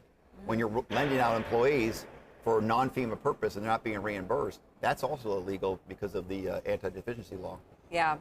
What comes next on this issue, on this report? Yeah, I think we're going to keep moving forward. Number one, to get that disaster relief fund reimbursed. So we're going to be as loud as we possibly can about that. Democrats are going to win the majority, and so we'll be in a position then to actually issue subpoenas to get the evidence. They can't hide from it anymore. And in a bipartisan way, we're going to keep moving forward with the FEMA Act so that we can get a FEMA administrator out from underneath Kristi Noem, or in this case, Mark Wayne Mullen, be an independent agency that's a cabinet level official reporting directly to the President of the United States. I would suggest that the American people would think that disaster planning and disaster recovery is as important as anything else the federal government does for the people of this country, and would want that to be a cabinet level official. Is there bipartisan support for that? Yes, there is. That's the bill. That's the FEMA Act. Okay. So Sam Graves, chair of the committee, who I respect greatly, is one of the lead sponsors of that bill. Yeah. How did you become head of this committee? Arizona obviously has disasters, but it's not a state that I would think that would have a lot of FEMA engagement. Okay, you would be incorrect. Here's this: forest fires. You've seen them. Look, climate change is real. One of the main states hit hard by it is Arizona. Extreme heat, drought, and forest fires. Now, I believe that extreme heat, which is having such major health ramifications on Americans, I'm the co-chair of the Bipartisan Heat Caucus with Mike Lawler, believe it or not. But one of the things that I believe is that heat, which is a slow-moving natural disaster, but a natural disaster nonetheless, should be covered by FEMA as well to help cities, so people that are experiencing homelessness, make sure that they have a safe place, an air-conditioned place to rest their head at night so that their bodies can recover. And otherwise, it's really deadly in Arizona. And forest fires, which we're seeing an increase of, can be incredibly deadly as well. But you said, how do I get to be chair of this committee? I'm an active member of Transportation Infrastructure Committee. I'm a recovering mayor. Back when I was mayor of Phoenix, Arizona, I was known for my advocacy of transportation and infrastructure. We actually put on the ballot, when I was running for re-election, the largest transportation infrastructure investment in city history, which is kind of not the smartest thing to do, to put a tax increase on your own re-election ballot. But when you believe in something, you got to do it. And then we did it. I won the election, and we won that ballot referral. And we now have in Phoenix an incredibly well-run bus system, a light rail system, streetcar system as well. And I've kind of dedicated my career to improving public transportation. I'm a working class kid. My dad sold shoes at JCPenney for 35 years, and he took the Phoenix City bus every day to and from work. So I'm a passionate advocate for public transportation because I know what a difference it can make in families like mine, working class families around the country. Yeah. In Arizona this week, there was obviously primaries. An election denier won the Republican primary to be Secretary of State. What is your reaction to that? Do they have any chance of winning? Well, it's an election, and the voters will make that decision. But Adrian Fontes, who is our current Secretary of State, I think is doing a really good job, and I think he has gotten the confidence of the people of Arizona. So I don't think Alexander Kolodin is the gentleman's name. I don't think he will be successful in his effort to be Secretary of State in Arizona. I think Arizonans have rejected election deniers over and over and over again. It's the reason why Kerry Lake is trying to be ambassador to Jamaica instead of governor of Arizona. Thank God. And over and over and over again, we have rejected it. And it's why I think Katie Hobbs, the governor, is going to win re-election again. Andy Biggs is going to run, I'm sure, an energetic campaign for himself. But the fact is, he was one of the leading election deniers here in Congress, and that was a terrible decision then. It's going to come back to haunt him in this upcoming election. He's trying to moderate in this election. Do you believe it?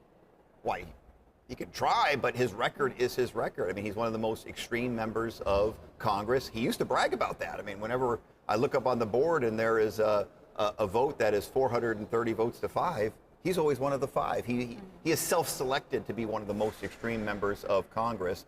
He was a cheerleader for the efforts to try to overturn the election in 2000, and he can't escape that past. He's not going to be able to change his image in that regard. He's known as a MAGA warrior in that regard. I don't think he's going to be able to change that. Katie Hobbs has been a very strong bipartisan leader of our state, so I expect that she's going to have a big win on Election Day this year. Yeah. The D-Trip got involved in a race, not in your district, obviously, but in another district in Arizona. Their candidate ended up losing. We found out last night that the challenger won. Should the Democratic Party get engaged in Democratic primaries? Look, I actually think this is much ado, if you will. Amish Shah, who I worked with for many years. When I was mayor, he was a state legislator. He's a well-liked guy, and he's going to win that general election. DCCC and many other groups are going to pour in a ton of money. We will not be outspent in that race. We had 2 strong candidates, we had really a lot of strong candidates in that race. Amish has won that primary. I'm going to personally support him as much as I can, do everything I can. I'm kind of the next door neighbor district to help him win.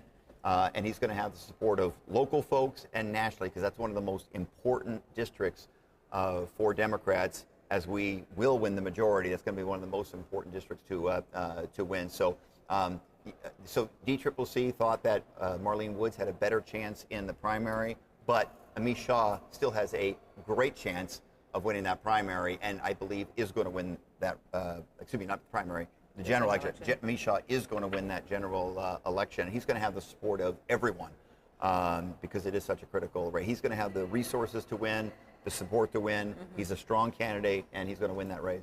As of this moment, you have one more vote before August recess. What do you plan to do August recess?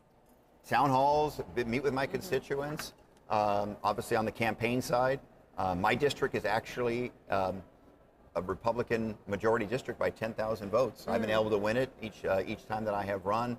I've been so fortunate to build a strong relationship of trust with the people that I represent, but you can never take it for granted.